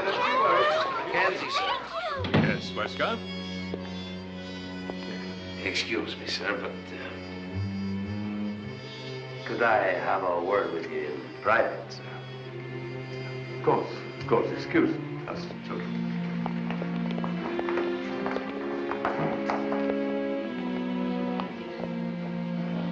I get the feeling no one likes Mr. Wesker very much. But you can see how devoted he is to Father. Someone has to do the hard things to make a society work. And you believe that? Yes, of course.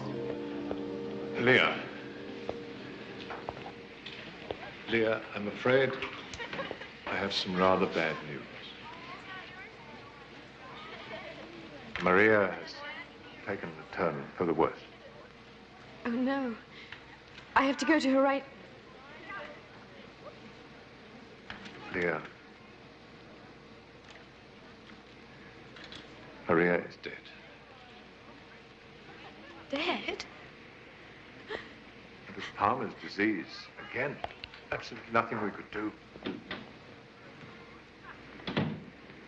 Excuse me.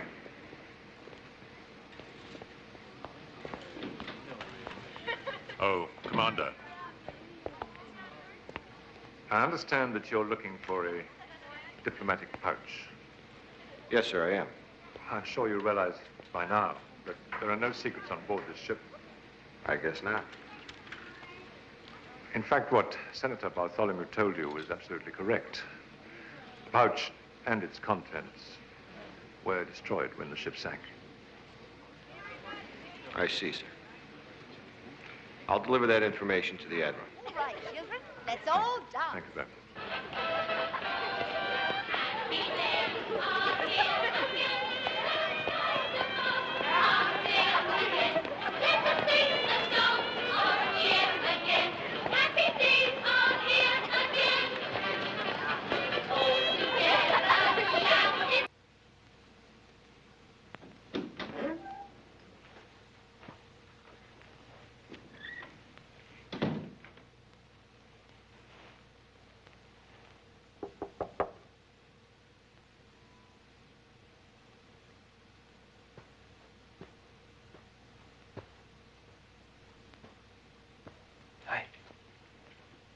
Sally told me I'd probably find you here.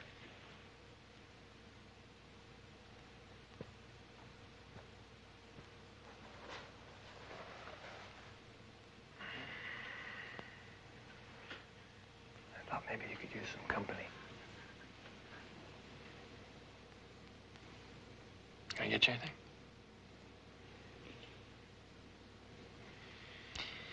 Leah, I am not too sure I understand any of this.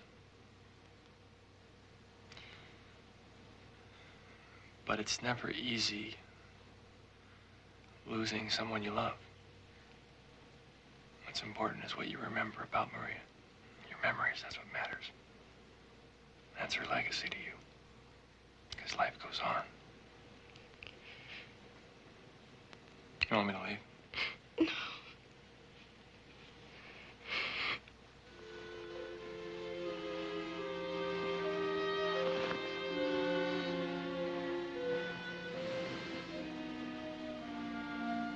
Do you know what happens to someone when they die on board Goliath? They're placed in the furnace, in the life room.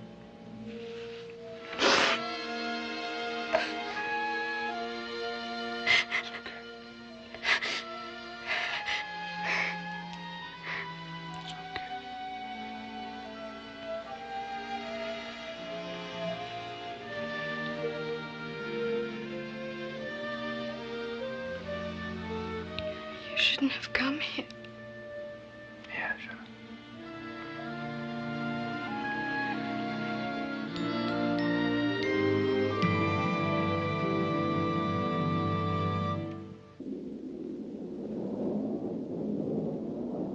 What do you mean she died? All she had was a broken leg. I examined her myself. Some kind of virus they got down here. They call it Palmer's disease.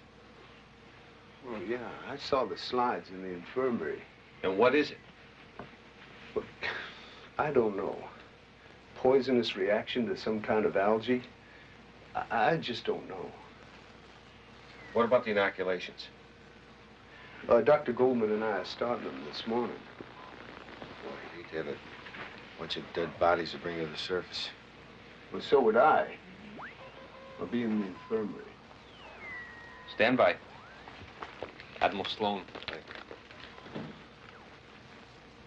Admiral Selkirk here. We've confirmed 337 on board, sir, although we did have a death last night. Death?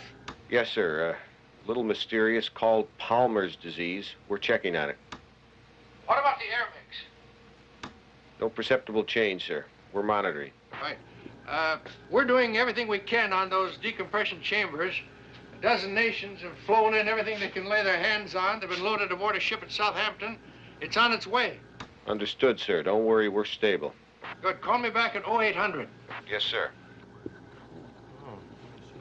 Well, The ETA for the arrived passage is daybreak tomorrow morning, sir. and what about the backup? Let's pray we never have to use it. The girl simply took a turn for the worse and died. There was nothing I could do about it. It was Palmer's disease.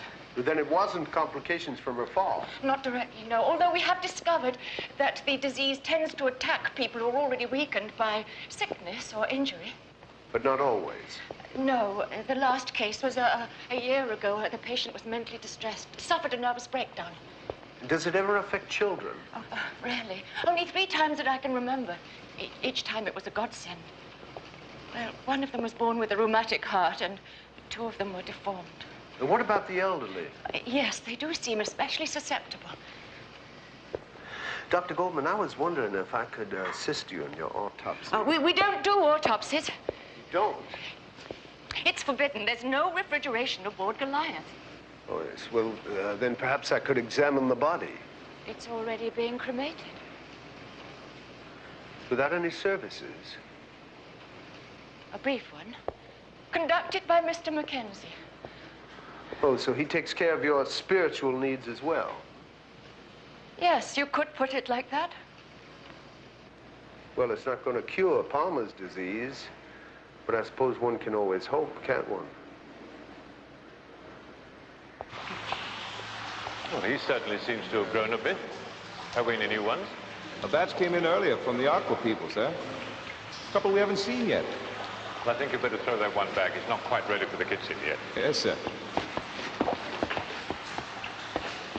Excuse me. Mr. Mackenzie! Oh, Mr. Cabot. Well, what do you think of our world on Goliath now? I tell you, I am very impressed. I thought you might be. Has Leah shown you our heat exchange system yet? No, sir. No, she hasn't.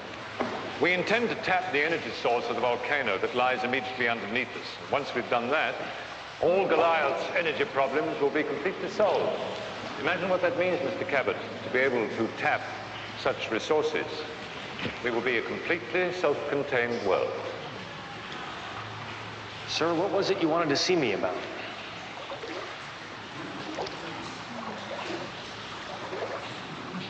I understand that Leah did not return to her quarters last night, and I was told that she was with you. Well, she was quite upset about the death of her friend Maria. Yes, of course, of course. Mr. Cabot, Leah is very innocent in many ways. You know what I mean? Many years ago, when she was much younger, she was very close to Riker, but nothing more, you understand. I always hoped that she would find somebody one day. Well, I'm sure she will one day, sir. I hope so. I certainly hope so. Sir, the Bow people, characters like Riker, I'm not so sure I understand much about them. Every society has its rebels, Mr. Cabot, those who want something for nothing. They didn't fit. Of course, I can understand your concern. After all, we both come from nations where democracy is highly valued. With circumstances, I suppose that's necessary. It is, Mr. Cabot. It is. Now, you were elected, Mr. Mackenzie. Yes, by vote. Somebody had to take charge, and I suppose they thought that I was the logical choice at the time. Yes, sir. Tell me, do you ever regret? Regret's not the right word. Anyway, 40 years that you've lost, sir. Lost? We haven't lost anything, Mr. Cabot. On the contrary, we have gained the richest and most rewarding experience imaginable. Which makes the prospect of leaving almost unbearable. Surely, sir, the people here will want to be rescued. Yes, yes, of course they will. And yet, you know, I can't help feeling that if a spaceship was to land upon Earth from another planet, and the aliens said to the people, "We have come to rescue you," the answer might be, rescue us? From what?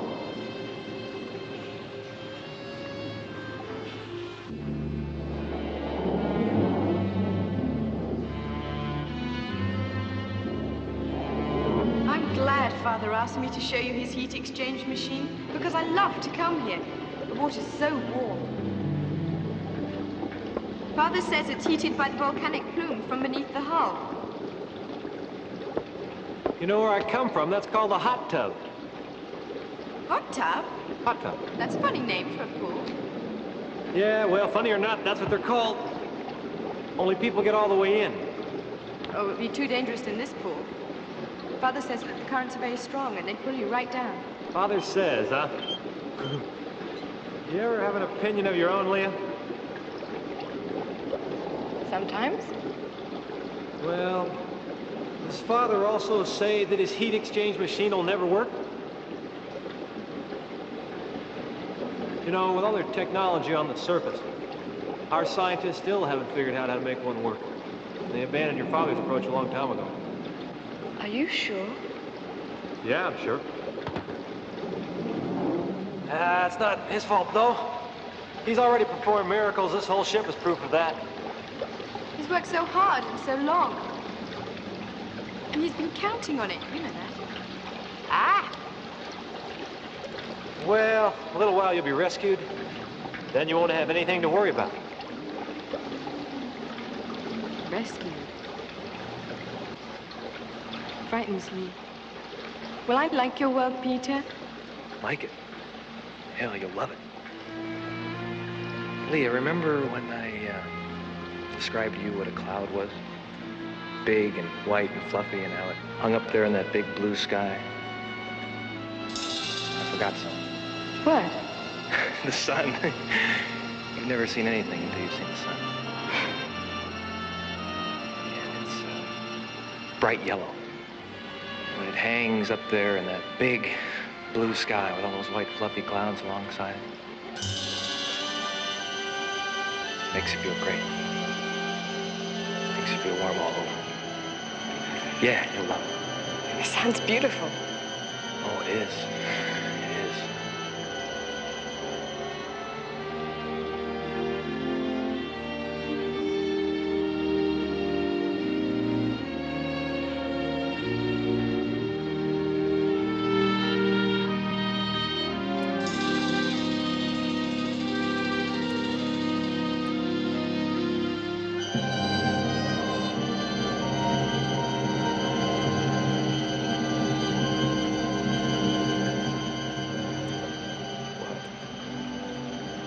You should go now, Peter.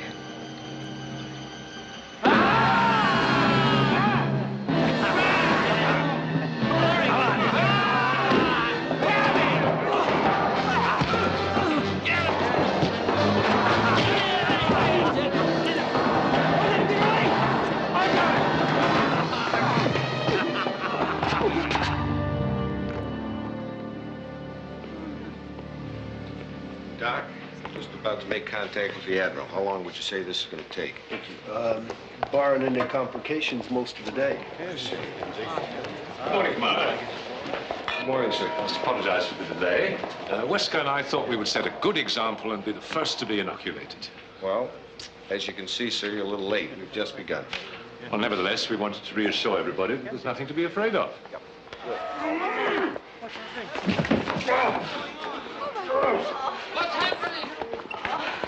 What's happening? What is it? What's wrong? Help me get him, Ben. Wesker!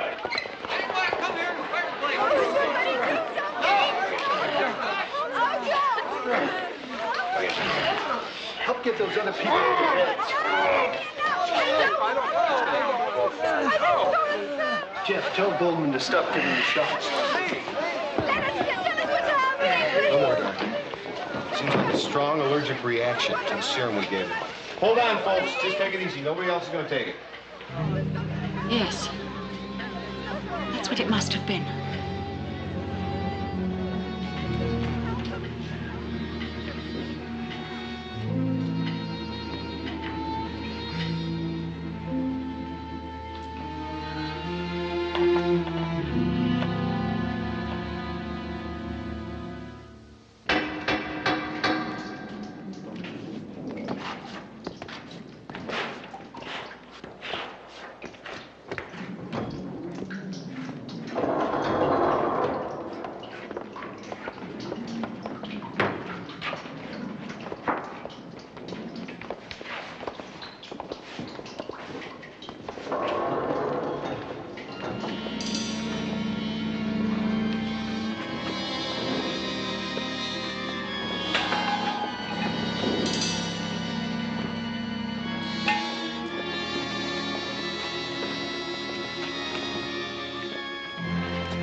You're in my world, high up in the bow. These are my compatriots, poor dumb fools who tried to swim to freedom.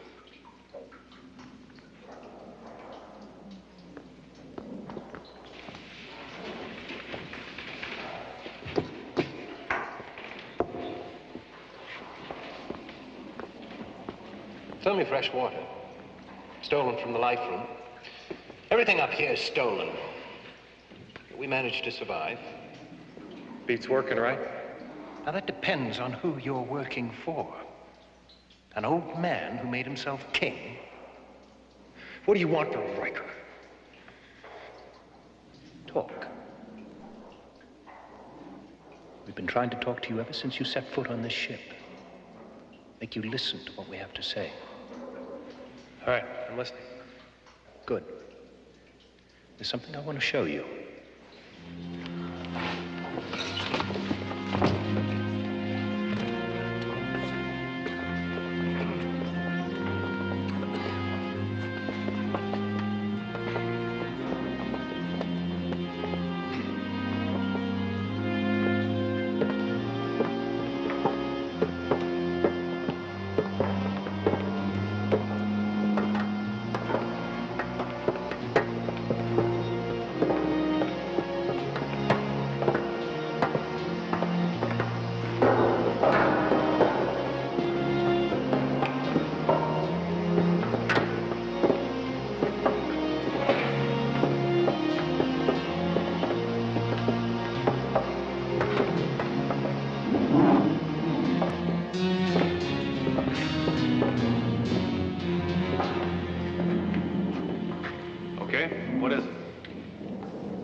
flip this, and you can set it in motion.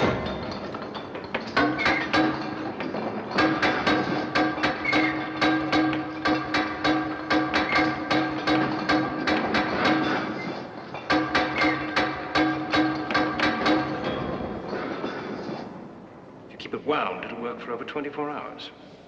SOS. Or you can take this.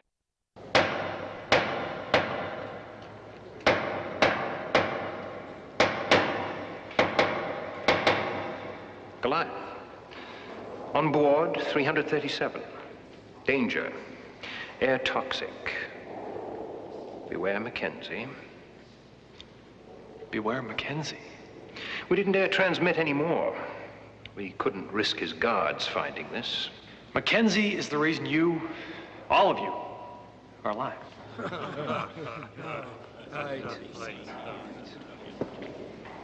For how long?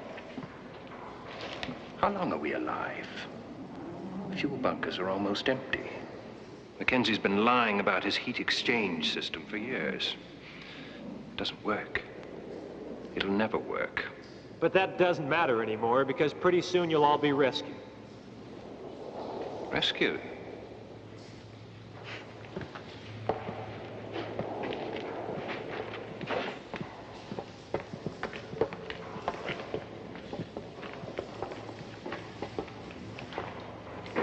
Rescued? Do you really believe that you, or me, or anybody else is ever going to get off this ship alive? Yeah, I do. Why not? Mackenzie's such a genius. Why do you think he stopped trying to figure out a way to get to the surface? Because it was impossible? Because it's a technology we've only recently just developed? That's why. Even if that's true, I think he needs us down here. What kind of world's up there with nobody depending on him anymore for every breath of air, every scrap of food, hmm? Then you tell me why no one has challenged him to change the system. How? With armed guards walking around and people believing how great he is. Ended up in jail if you did. Like me. Or worse. You suddenly die of an affliction peculiar to Goliath. Mysterious affliction called Palmer's disease. And always fatal. Tell him, Leah. No, I said tell him!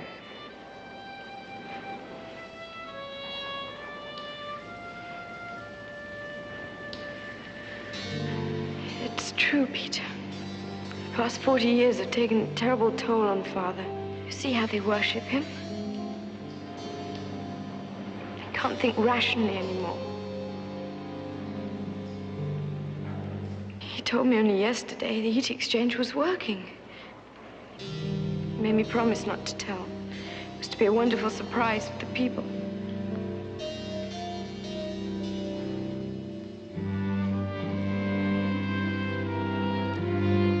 So what do you suggest we do now? Don't ask me. But whatever it is, it better be quick. Otherwise, you're going to end up like those first 2 divers they sent in.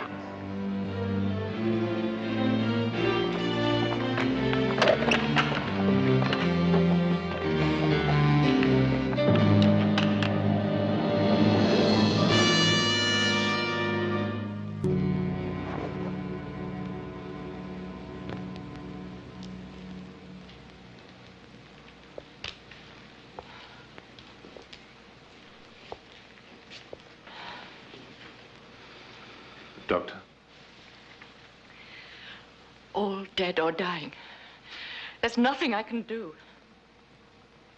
It's got the bloody smell of death, it does. It's your serum. That's what done it. Well, perhaps it was Palmer's disease, Mr. Wesker. Wouldn't you say so, Dr. Goldman? I'm not sure. We'll take some blood samples and do an analysis. Give me a hand, Jeff.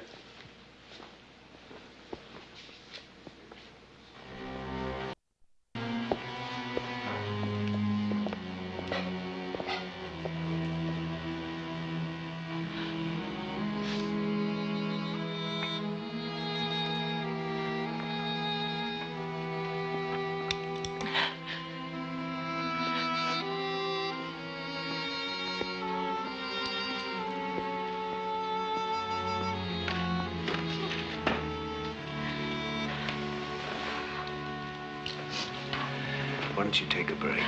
You've been working all day. No, I'm fine. Really. Well, at least it looks like the worst is over. I wish I could be sure of that. Maybe you... Is there something you'd like to tell me? No, nothing. I don't know what caused it. I believe you. I believe you. I'm all right now. Let's go back. Sorry.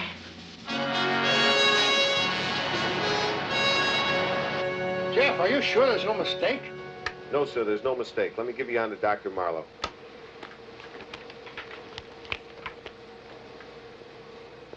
Yes, sir. The factor in the serum that caused the deaths is an algae-based poison. There's no way it could have been contaminated on board ship topside, so it had to have come from Goliath. Then someone deliberately sabotaged it. Is that what you're saying? That's what I'm saying, sir, and it alarms the hell out of us. Although I can't say it comes as much of a surprise. Have Sweeney stand by, run the tests again, call me at 1500, and put Selkirk back on. Yes, sir. He wants you. Yes, sir. Jeff, we checked out Wesker. Very little on him. We did find a Daniel Wesker wanted by the Dublin police. A petty thief, beat up an old man who later died. But Wesker escaped jail before the trial. Hasn't been seen since. Sounds like the kind of guy who might be doing Mackenzie's dirty work. Look, take care down there, will you? Thank you, sir. Where the hell have you been? The bow. Oh, while you've been up in the bow playing Casanova, we got trouble. Oh, you got that right? The serum we administered was poison. We're gonna have a lot of fatalities. Yeah, well, for your information, Mackenzie has no intention of letting anyone leave Goliath alive. And that includes all of us.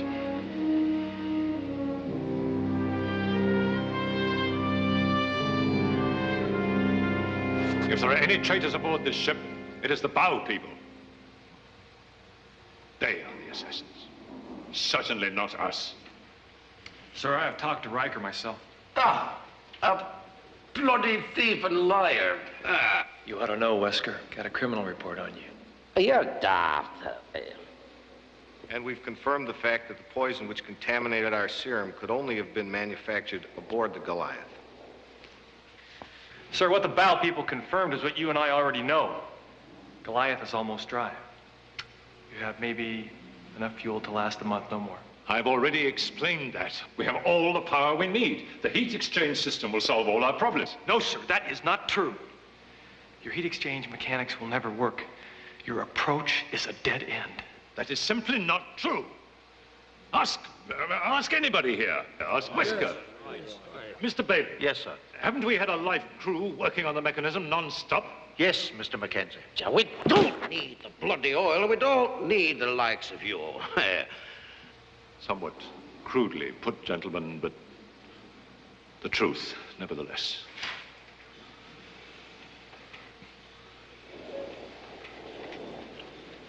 Now, gentlemen, we have all reached an irrevocable decision. Which is? Our people do not wish to be rescued. We have heard what your world can be like.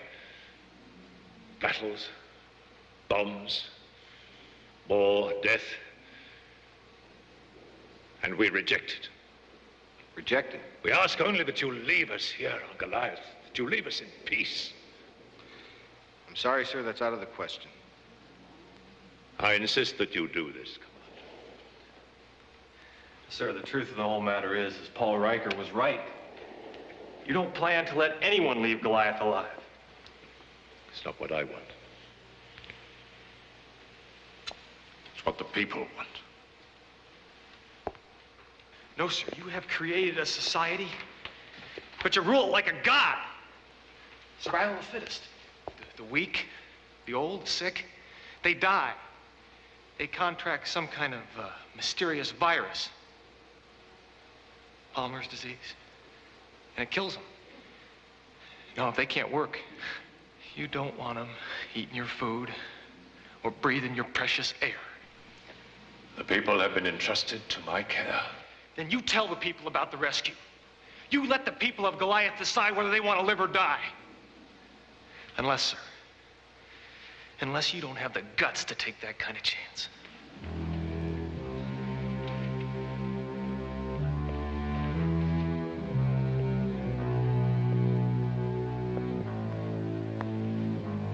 Commander, I must apologize for having lied to you earlier. About what? You will recall that I mentioned a certain diplomatic pouch was destroyed when the ship originally sank. That's right. I take it you've got the document.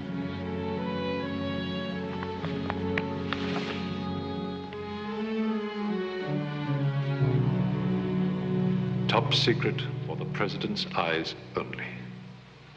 I'm sure that Mr. Roosevelt would have been deeply concerned by the contents of this letter, as indeed I was when I read it, and when Wesker first brought it to me.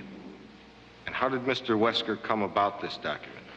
It is to the credit of Senator Bartholomew that he was able to keep the existence of this secret for over 5 years, until Wesker discovered its existence.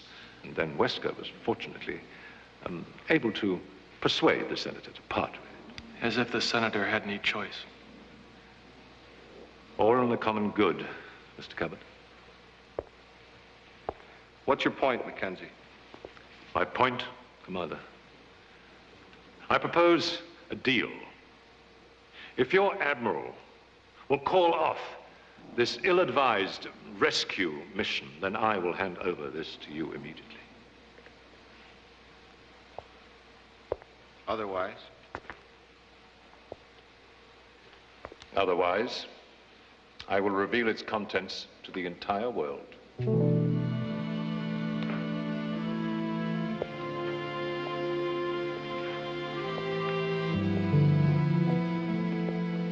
Mr. Mackenzie,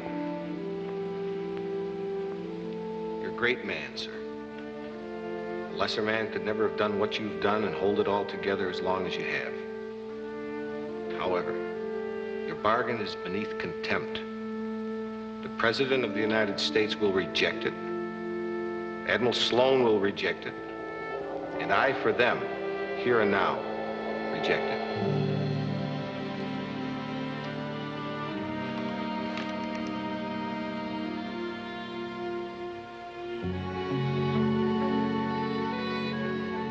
Very well. Mr. Wesker, would you go and tell the people to assemble in the main hall tomorrow morning at 7? Well, but, sir, what? Would you tell the people now, Mr. Wesker? Now!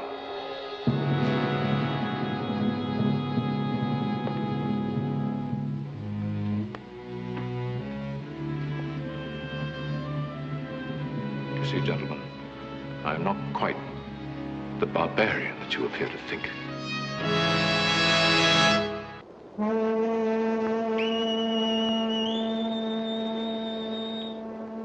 All hands, manual special C, anchored and moored detail. The Orion passage has arrived. Oh, right on time. Thank you. Have her stand by and prepare to launch the diving bells. Pressurize PC-16 and have her crew compressed to descend to 1,000 feet. Right. Any word from Goliath? Not yet.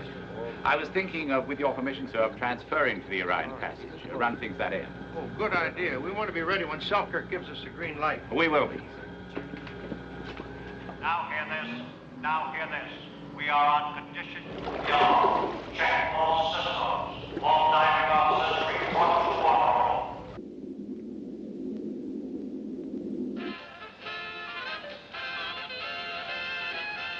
Is everyone out there singing? If you are, then it's sure that happy days are here again.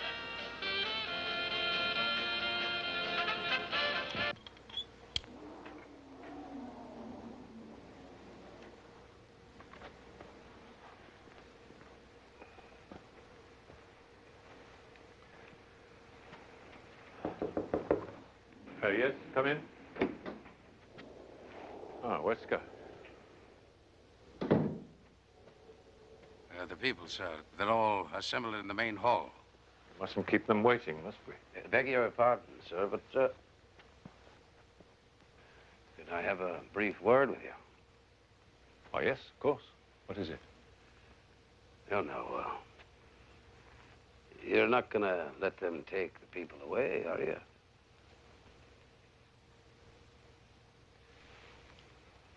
Supposing that they won't listen to me, Wesker, then what?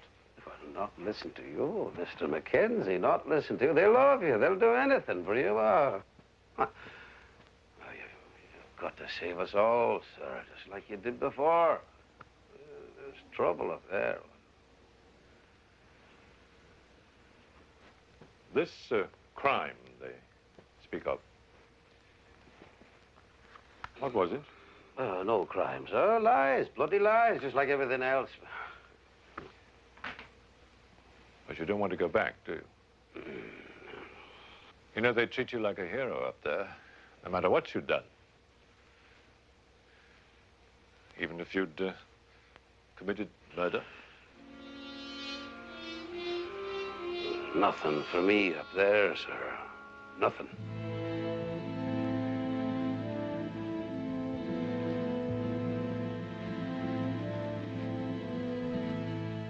Nor for me.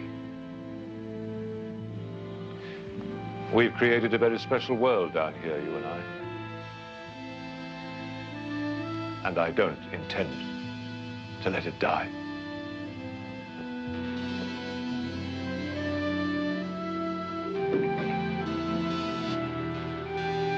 All right, and we all got that so far.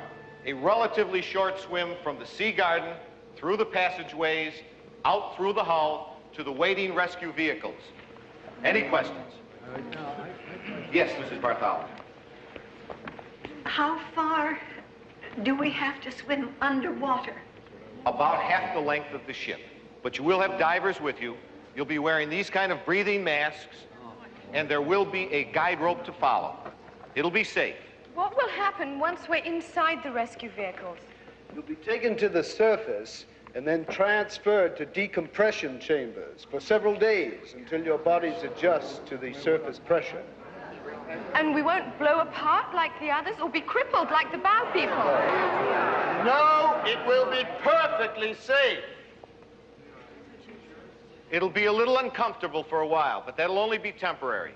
It'll be all right. But I can't swim. Why can't I stay on board Goliath? Because, sir. Because very soon there will be no power source left on Goliath. And life here, as you all know, it will cease to exist. I don't believe that. I can't believe it.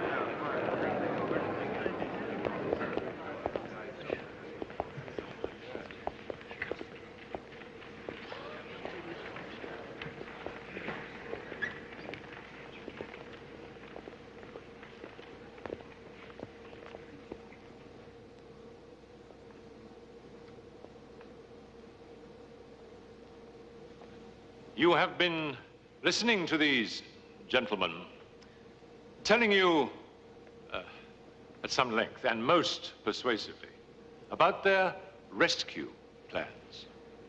And now I am sure that you all want to hear the truth. And the truth is that life will continue aboard Goliath for you all.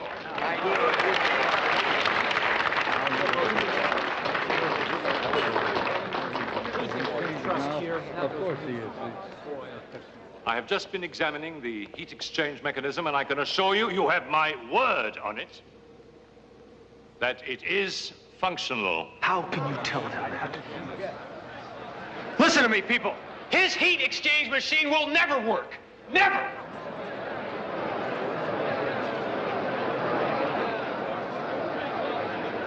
Minor problems, Mr. Cabot. Minor problems. Nothing more. My friends,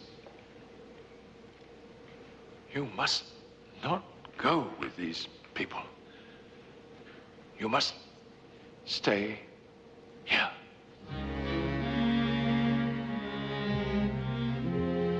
We know what their world up above is like. It is a dangerous world. It is a hostile world. There is still sickness. There is still greed. And there is still war. We're happy on Goliath. Down here, we have stability. We have order and trust. Up there, they will treat us like oddities. They will exploit us as scientific curiosities. Oh, how terrible. He's right. What he's saying is right, you know. It's all right. How do we know? How do we know that they're not going to treat us like some bunch of zoo? Create a bit of a stir. That's true. After all, you've survived on a sunken ship for over 40 years. And they're going to want to look at us. They're going to want to touch us. They're going to want to feed us bloody peanuts. That's what? How terrible. I guarantee that nothing like that's going to happen. He guarantees. Oh, listen to that, will you? He guarantees. When I was a boy in Dublin, we had this freak sideshow. Oh, it was popular, so popular. It had these Siamese twins and this. That's what we're all gonna be. They'll poke their fingers at us through the bars. That's absolutely ridiculous.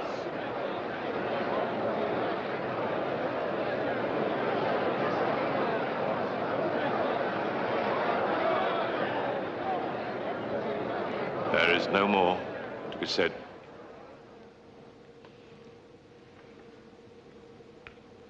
The people will now decide.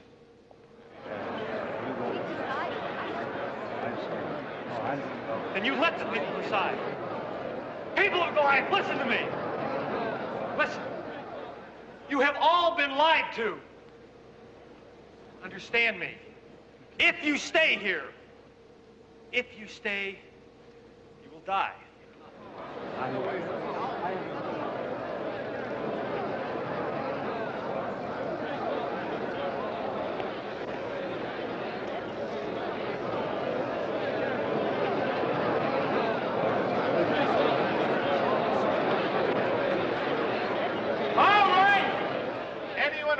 To go to the surface. This side of the room. Those who wish to come with us. On this side of the room. Let's go. Right here. Organize here. No panic. Slowly. No panic.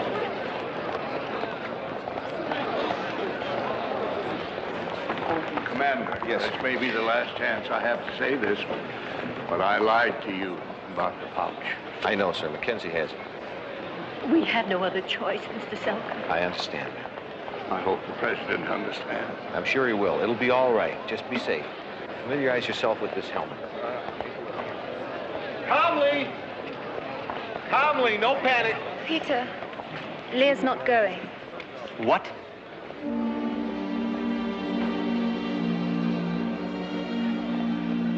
Come on.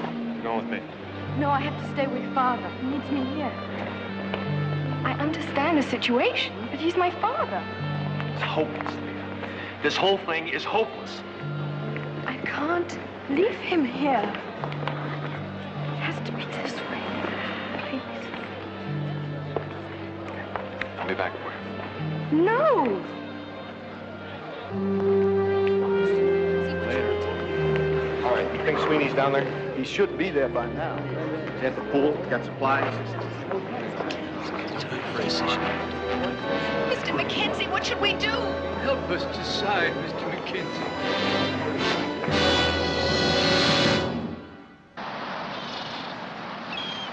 Whitaker, everything down below's gone crazy. We're bringing up everybody we can. Right, Admiral. We'll be ready. All hands. Start firing up those decompression chambers. We're going to have lots of company.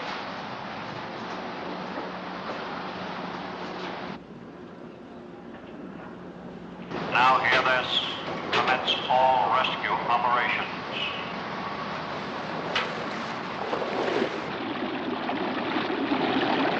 On approach all submersibles and diving bells.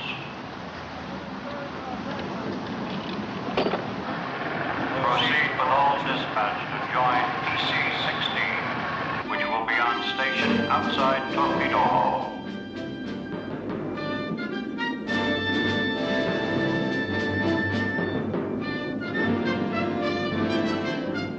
All rescue divers will proceed into Hull and make contact with Commander Selkirk and members of his team. Guide ropes will be strung and divers will escort survivors through the hull to appropriate vehicles waiting outside for transportation to surface.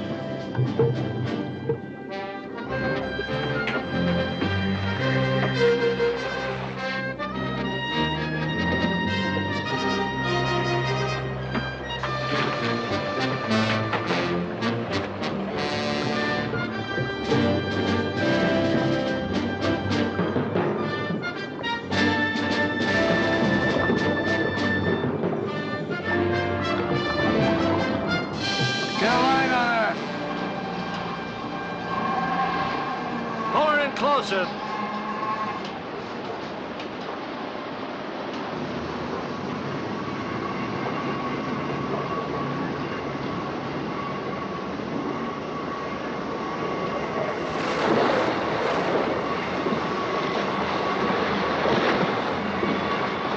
Stand by.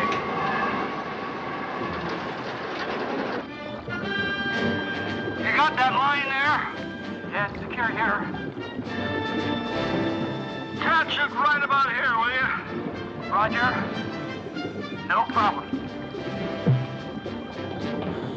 You better tell them topside we're gonna need some more lamps. Got it, got it.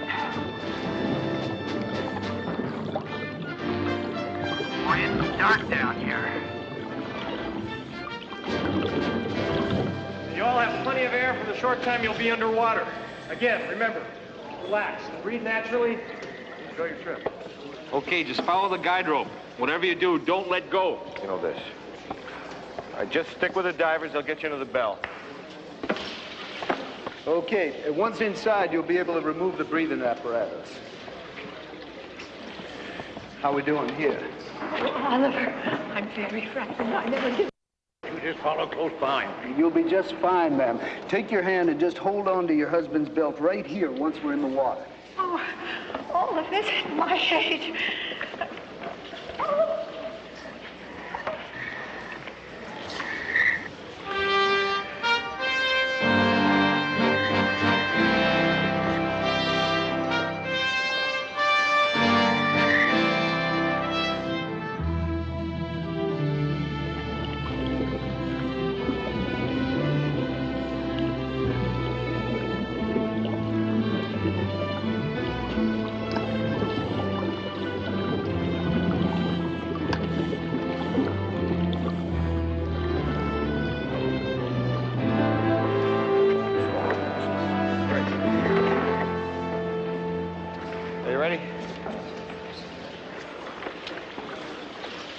Moore reporting here, sir.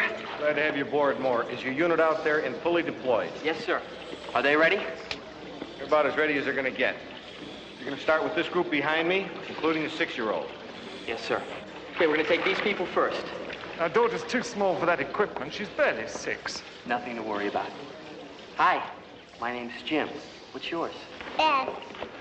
Well, Beth, you and me are going to take a little swim together. All right?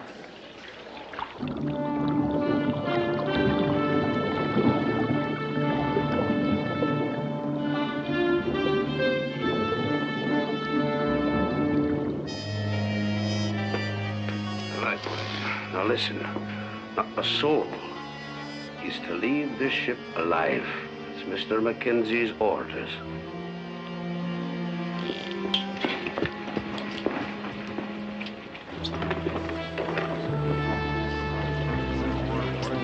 Everybody got their equipment?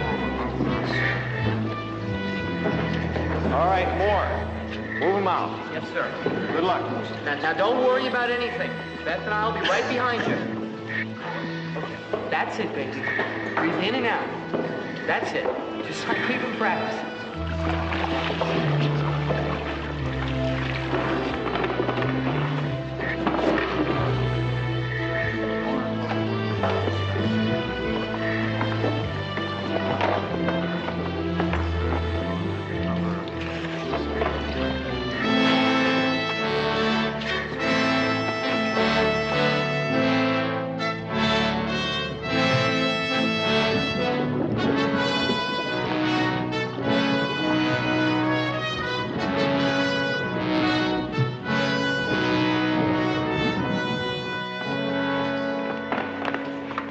Hey, these guys are about out of here. Clean it up, and I'm going to get Leah. I want to get Leah. All right, go ahead, Romeo. Just...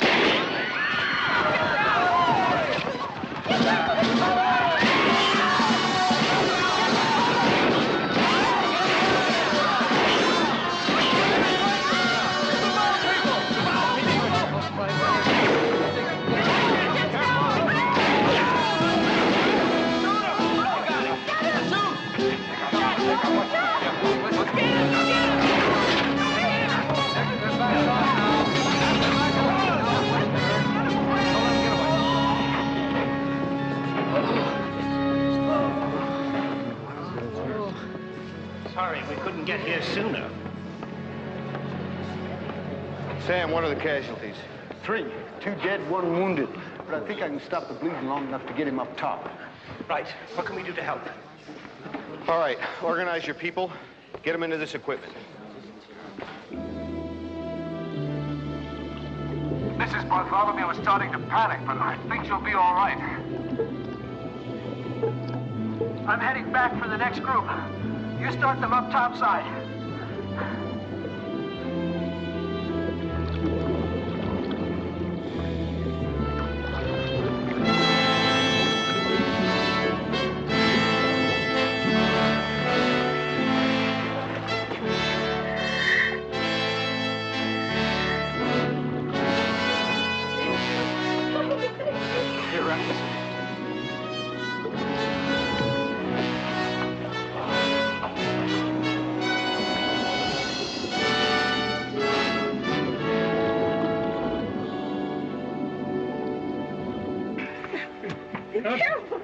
No. Target's down for you. What is your name, sir? Senator Bartholomew. I have a message from Admiral Sloan for you, Senator. Oh? Your daughter, Sarah? She's alive and well. She wants you to know you have 2 very grown-up grandchildren. A boy and a girl. We're waiting up top to see you.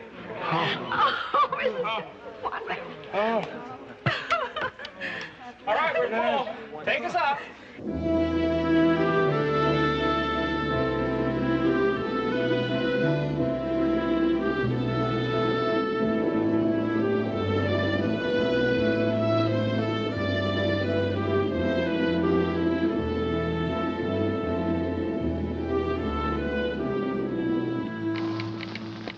Still got no contact. Keep trying. What about the 16? Still in position, sir. Tell the 16 that we've lost contact with Commander Selkirk.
Look, don't you be troubling yourself over me. Save yourself. Save?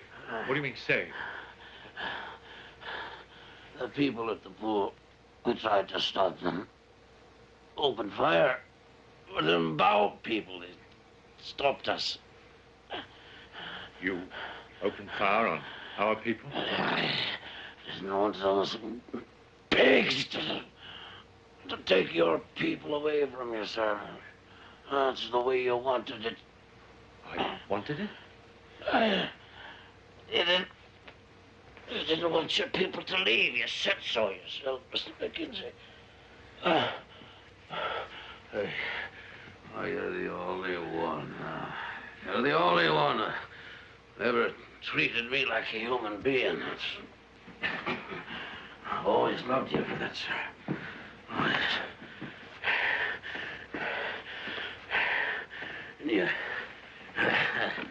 And you begged the people not to leave you. But there were those who chose to go. And I knew what I had to do.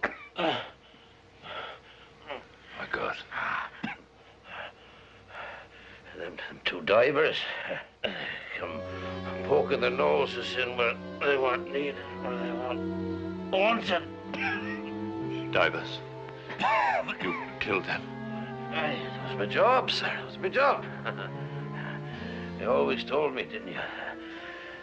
The most important thing of all is the survival. Didn't make any difference who had to die. Like them old people. Them kids who were crippled. If they couldn't work to feed themselves, then they had to go. The inoculations.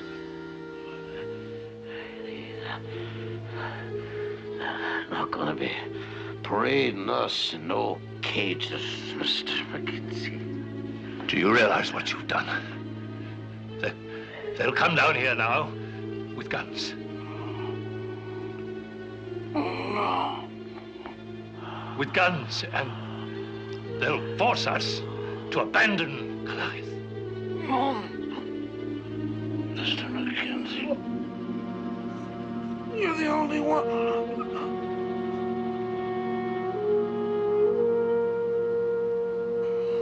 I was only trying to...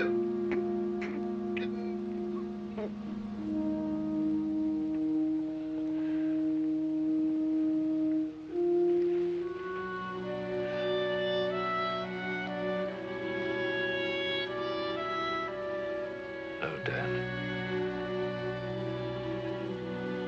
They will never parade us in cages.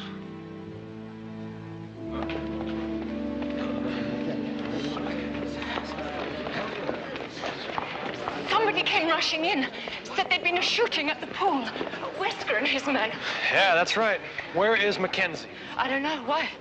Why, Doctor? Because one way or the other, he has decided you are all going to die. You can't possibly mean that. Yes, ma'am, I do mean that. For years, he's been murdering people, and you've known about it. Yes, you have, and you've condoned it.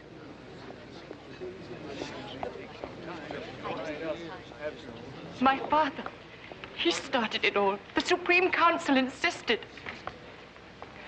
When he died, I didn't want to know. I couldn't face the truth. So you let Wesker and his thugs do it for you, just like the Nazis. It was a matter of survival. There were too many mouths to feed.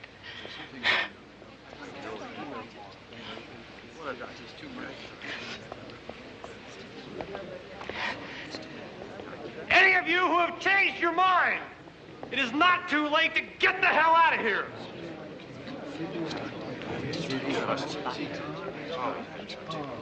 What can I do to help? You can organize these people into groups of 15. They can't all leave at once. Listen, people. Everybody who wants to go, come over here.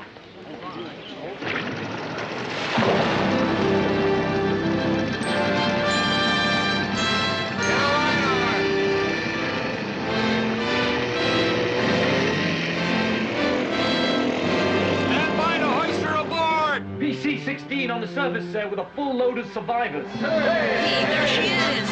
She's looking good, all right. Oh. But if you don't mind, Mr. Bascom, I'll save my cheers for a little bit later. Yes, sir.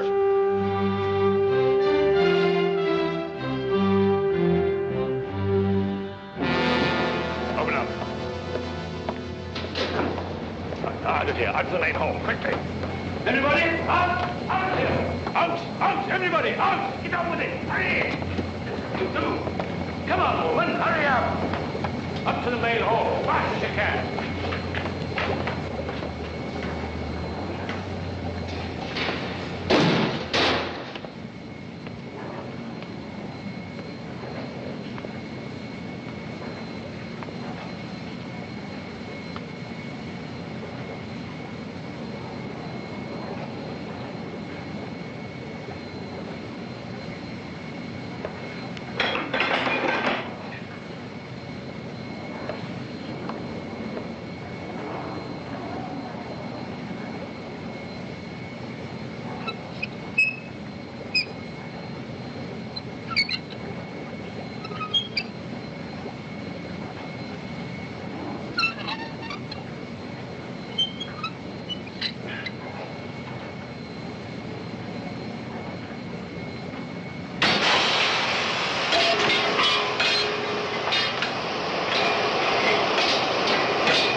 All right, guys, we got real trouble. Mackenzie's gone berserk. The life people say he's cut the lines on the reserve oxygen system. Oxygen is leaking into the atmosphere. If it reaches 4%, this joint is going to blow a hole in the ocean. Everybody! Everybody! There is a totally new danger. All of us must prepare to leave Goliath immediately. Why? Because this ship is going to blow up. Where is Mr. Mackenzie? He'll know what to do. Mackenzie's not coming. If he were going to be of any help, he'd have been here by now. Those of you who want to leave, make a choice. There isn't much time. Those of you who want to live, come on over here with Dr. Goldman. We remain here for Mackenzie. He has been the means of our survival for 40 years. He won't let us down. Sir, he already has let you down. Look, what does it take to convince you people that if you stay here, you're all going to die? Do you hear me? Don't argue with them now. We'll let them change their minds later. First job is to get the rest of these people who want to go out. Leah. You going back after her? Yeah, I'm going back after her. Hey! I'm going to wait as long as I can, and no longer. Don't get me killed, Pappy. I got Diane waiting in San Diego, you remember? What can I do to help? My forte was playing heroes, you know. Thank you, Mr. Bentley. You can be very helpful right now. Lead these people down to the Sea Garden. People, follow Mr. Bentley. Anybody who's ready to go, follow Bentley. Sam, Dr. Goldman, you're going to pick up stragglers. Be down there quick. Yes. Everybody else is coming. Come along. Only moments ago, the first of the rescue vehicles was taken on board the mothership, the Enterprise 4, where she will be mated with decompression chambers for the process of acclimation to the Earth's atmosphere. Meanwhile, down below, a crippling blow to Goliath's air system has made rescue critical for those poor, misguided souls who chose to stay behind. And at what price? Only the next few hours will tell.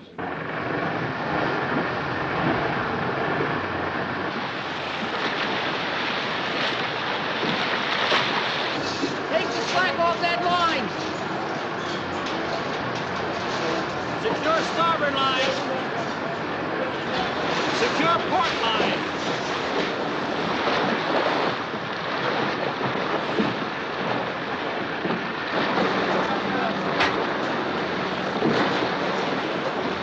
Not too fast on the crane.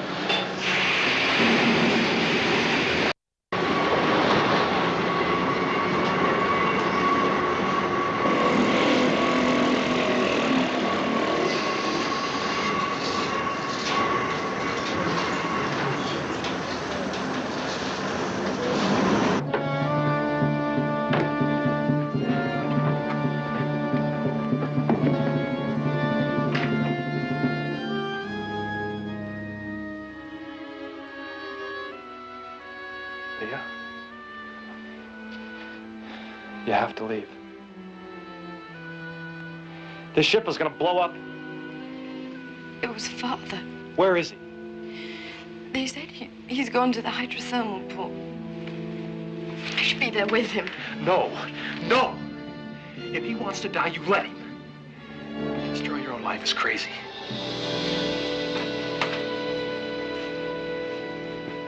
Right this way. Form a nice queue right over here. Sweetie, what have we got down there? Raymond, is it going smoothly? Sweetie. All right, near as I can figure 5 standing by and 4 submersible. How many places is that? It's 18. 18. Be exactly sure about the number you send down. And keep them safe. Make sure they're waiting for their equipment, wait for the divers. You bet. Mr. Bentley here is going to help you to organize.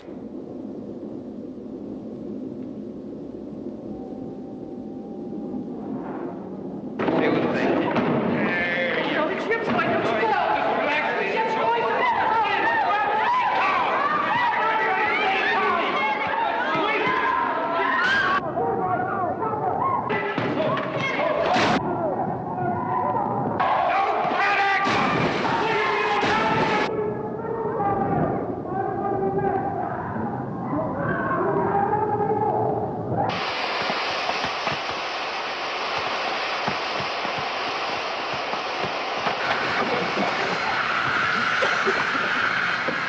Oxygen levels at 2.5. When it gets to 4, this whole ship goes.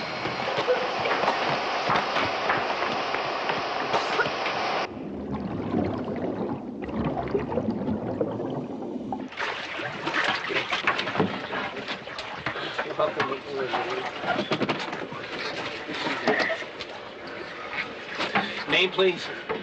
Louise Mary. Over here! Over here! Ice the line up there, boys! Watch out for the dinghy! Roll on down this way, Mike. Benny, up here! Tie it off, will ya? Kevin, you must hurry. Grandma's hiding. She can't hear a thing. She'll be all right. Now get your masks on. I can swim with her. I'm not afraid. Well, thank you, Grandma. Don't worry. Just as we taught you in the pool, young. Just hold on to that line. There's a diver up ahead. He'll guide you.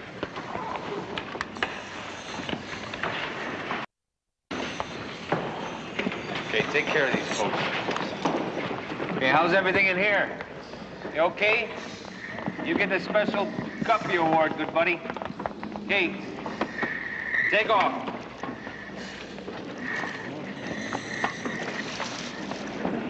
Hold on to that line.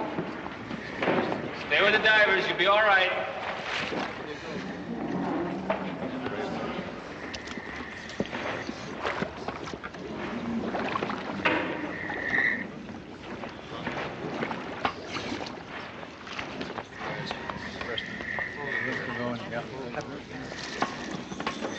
Okay, pal. It's your turn now. Me? Yeah? All your people are gone. You're the only one left. What about Leah and Peter? So they're okay. You just worry about getting out of here.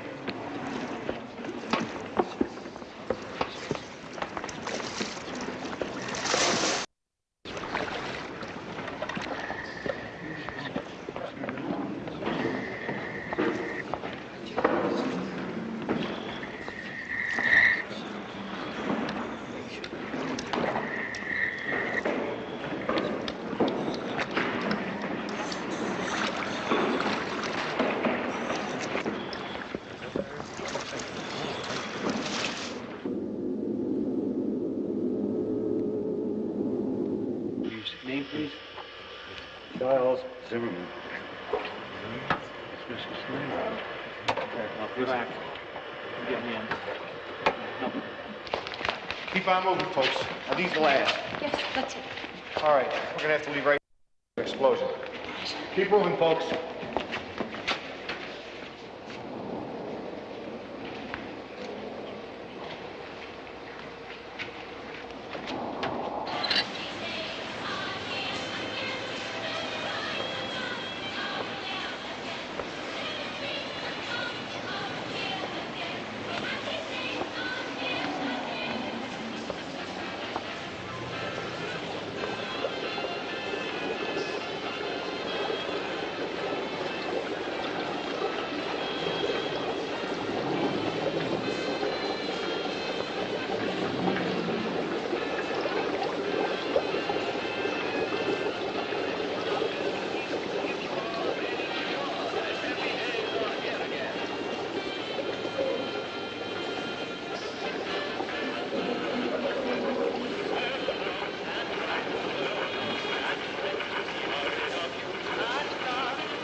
well.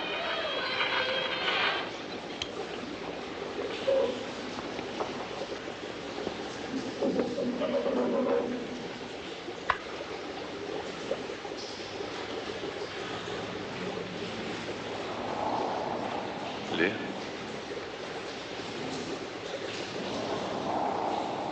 You must go, both of you, before it's too late. Too late?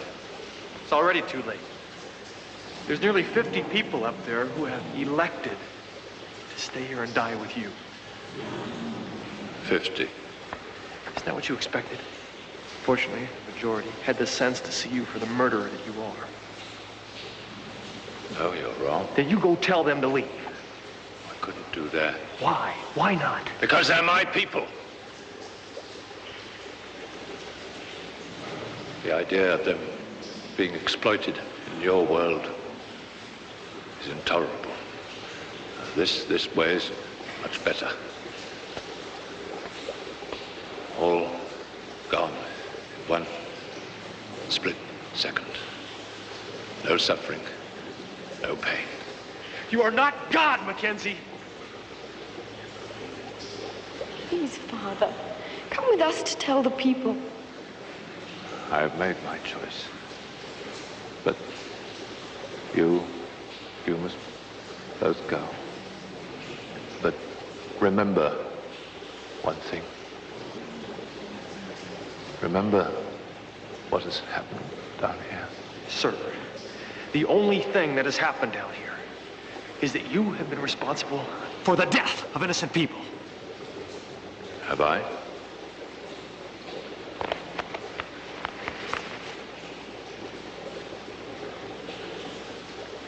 These are the papers that your government wanted so badly.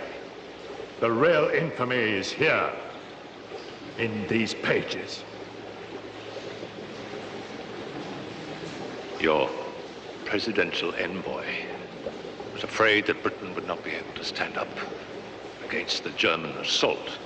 So, in order not to take the risk that the Royal Navy would be lost to Germany, he recommended to your president that the United States Navy would open fire on the British ships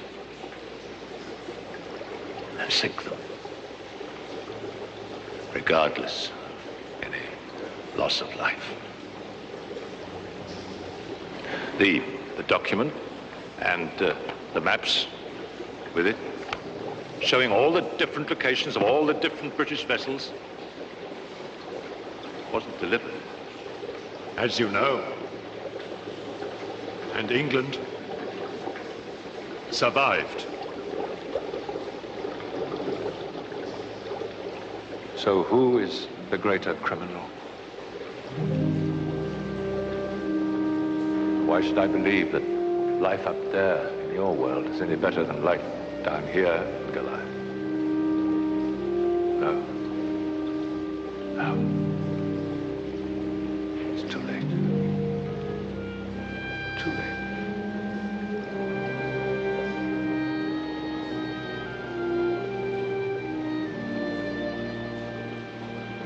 Come on, there's not much time.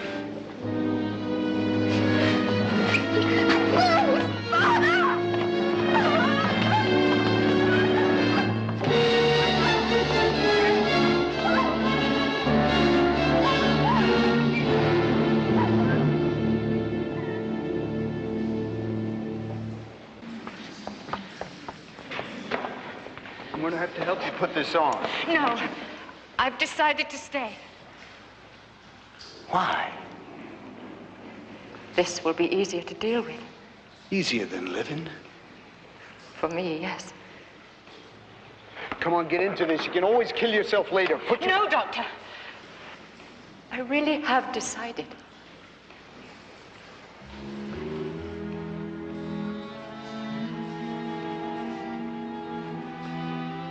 I believe you.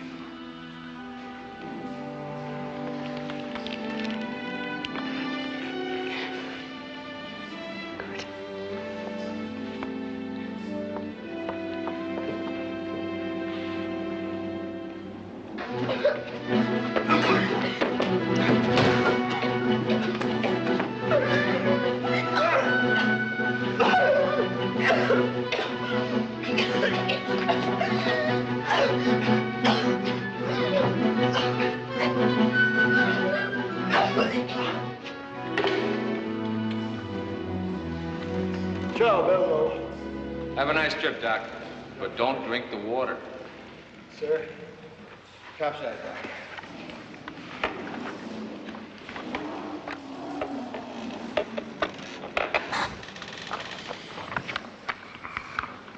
Go. All right. You're next, Sweeney. Now, I'll stay put and wait for you guys. Come on, it's time. Let's go. The job's over. Was that in order? You bet. You next, sir.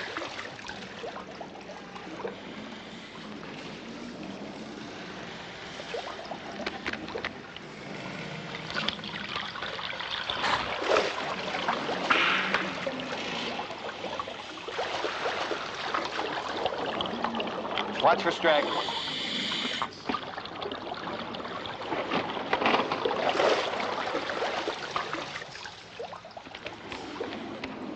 All right, Mr. Bentley. Suit up, sir. Sorry, old boy. I'm staying here. Mr. Bentley, if you stay, you're gonna die. I know. I didn't believe a word of that claptrap Mackenzie was handing out. Well, then why not come, sir? You people mentioned you watched my old films on television. That was the real me, young, vibrant, everybody's hero. It's the way I want to be remembered. Every good actor knows when it's time to get off. But you let my agent know, will you, old chap? Yes, sir. The William Morris Agency. You remember? I always did have trouble with my lines. Much preferred sword play.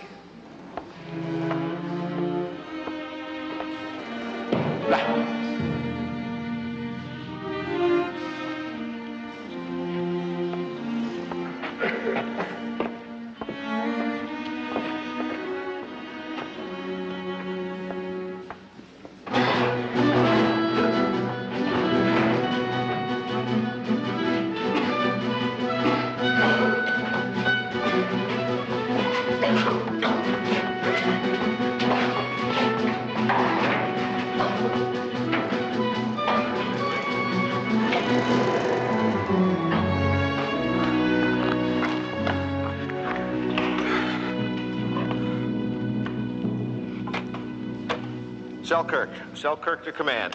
Where the hell have you been? What's your status down there? Everybody's out who wants to get out, sir, except for Cabot and the girl. What about those crazies in the main hall? Sir, I begged them. They're not going to budge. That's all you can do. All right, secure that station. Get your butt aboard the 16. It's the last elevator.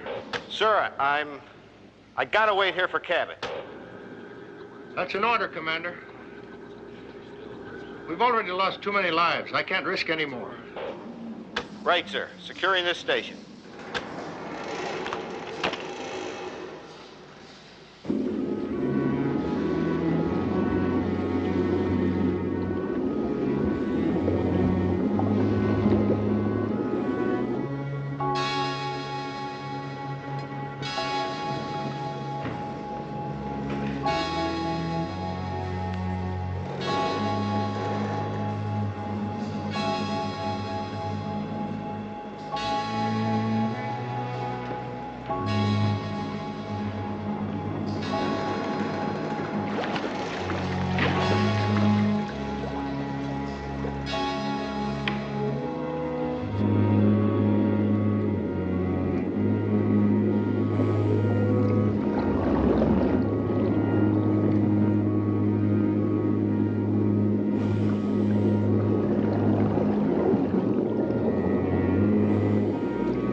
Still equipping. Thank you, Uncle Jeff.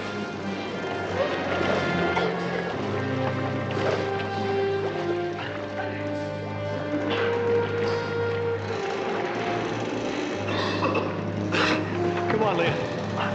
Come on. Put this on. Come on, give me your arm. Help me, give me your arm. That's it.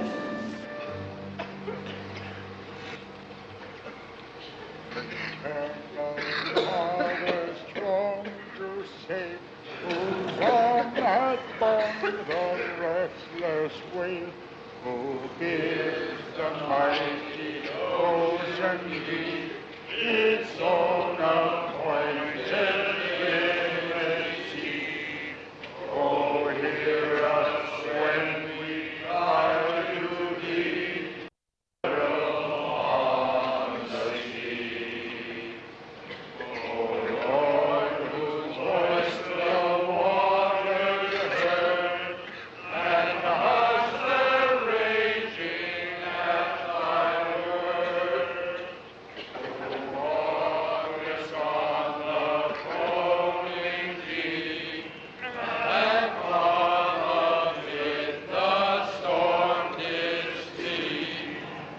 Oh, hear us when we cry to thee, for those in peril on the sea. Breathe easy.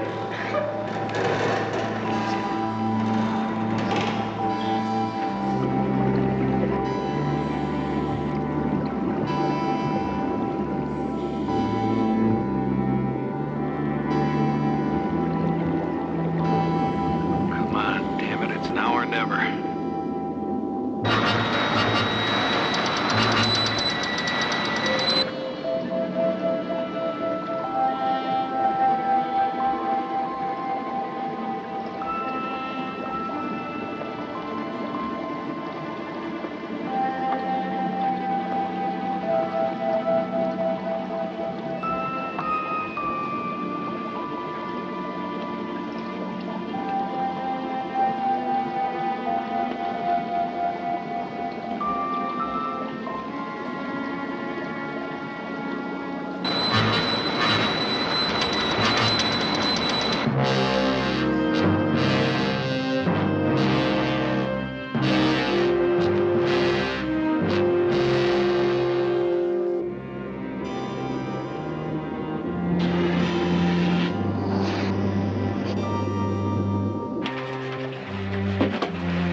What about Peter and Leah? They're still down there.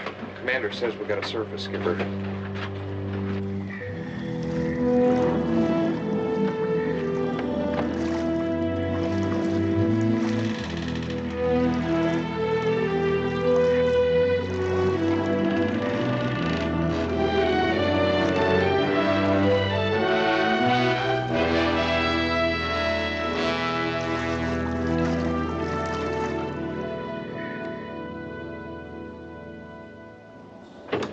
Sloan, this is Selkirk here. You all set, Jeff? I'm in the PC-16, sir, but I'm waiting for Cabot and Leah. Surface, Commander. Sir, according to my calculations, we got at least a couple of minutes before we gotta get out of here. That's cutting it too close. Surface. Hey! Hey! Watch it! Respond, Commander! Sir, your transmission's garbled, sir. Repeat, I did not hear you. You'll read me loud and clear. Surface.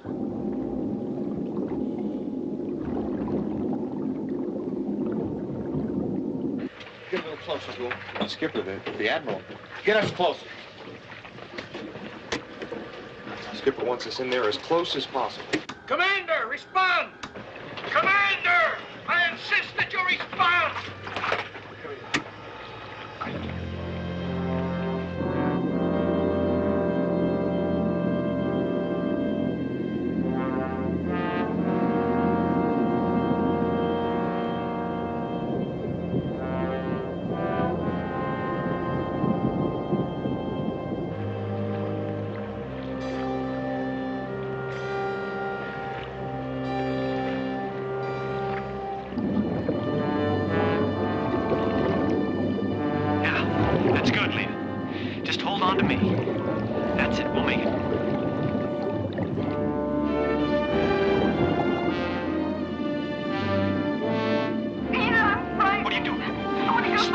fighting me, will you? Relax. Just relax. We're gonna die. We're gonna die. Calm down. Just take it easy. Oh, okay? Okay. Ah, Riker. Riker. Listen to me, Leah. It's not far. You can make it. You can make it. Come on. Let's go.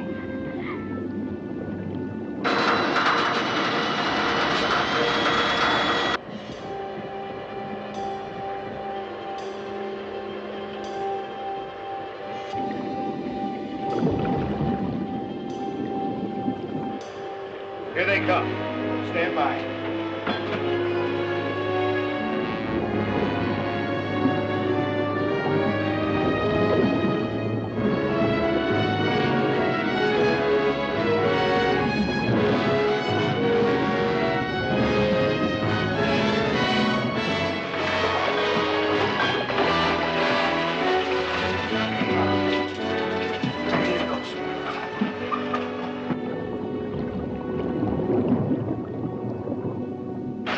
Come on, Romeo. It's about time.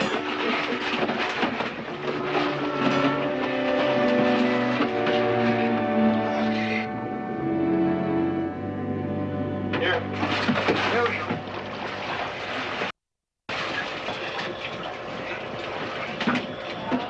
Commander, this is my final order. Surface now or face court-martial. Surfacing, Admiral. Watch your toes. Thank you. You're most welcome.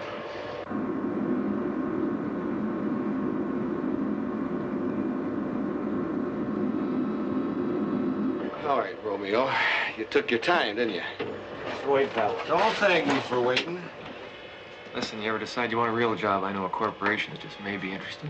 And give up Navy pay? Forget it. I'm going back to San Diego. I got ties in San Diego, yeah. Yeah, San Diego.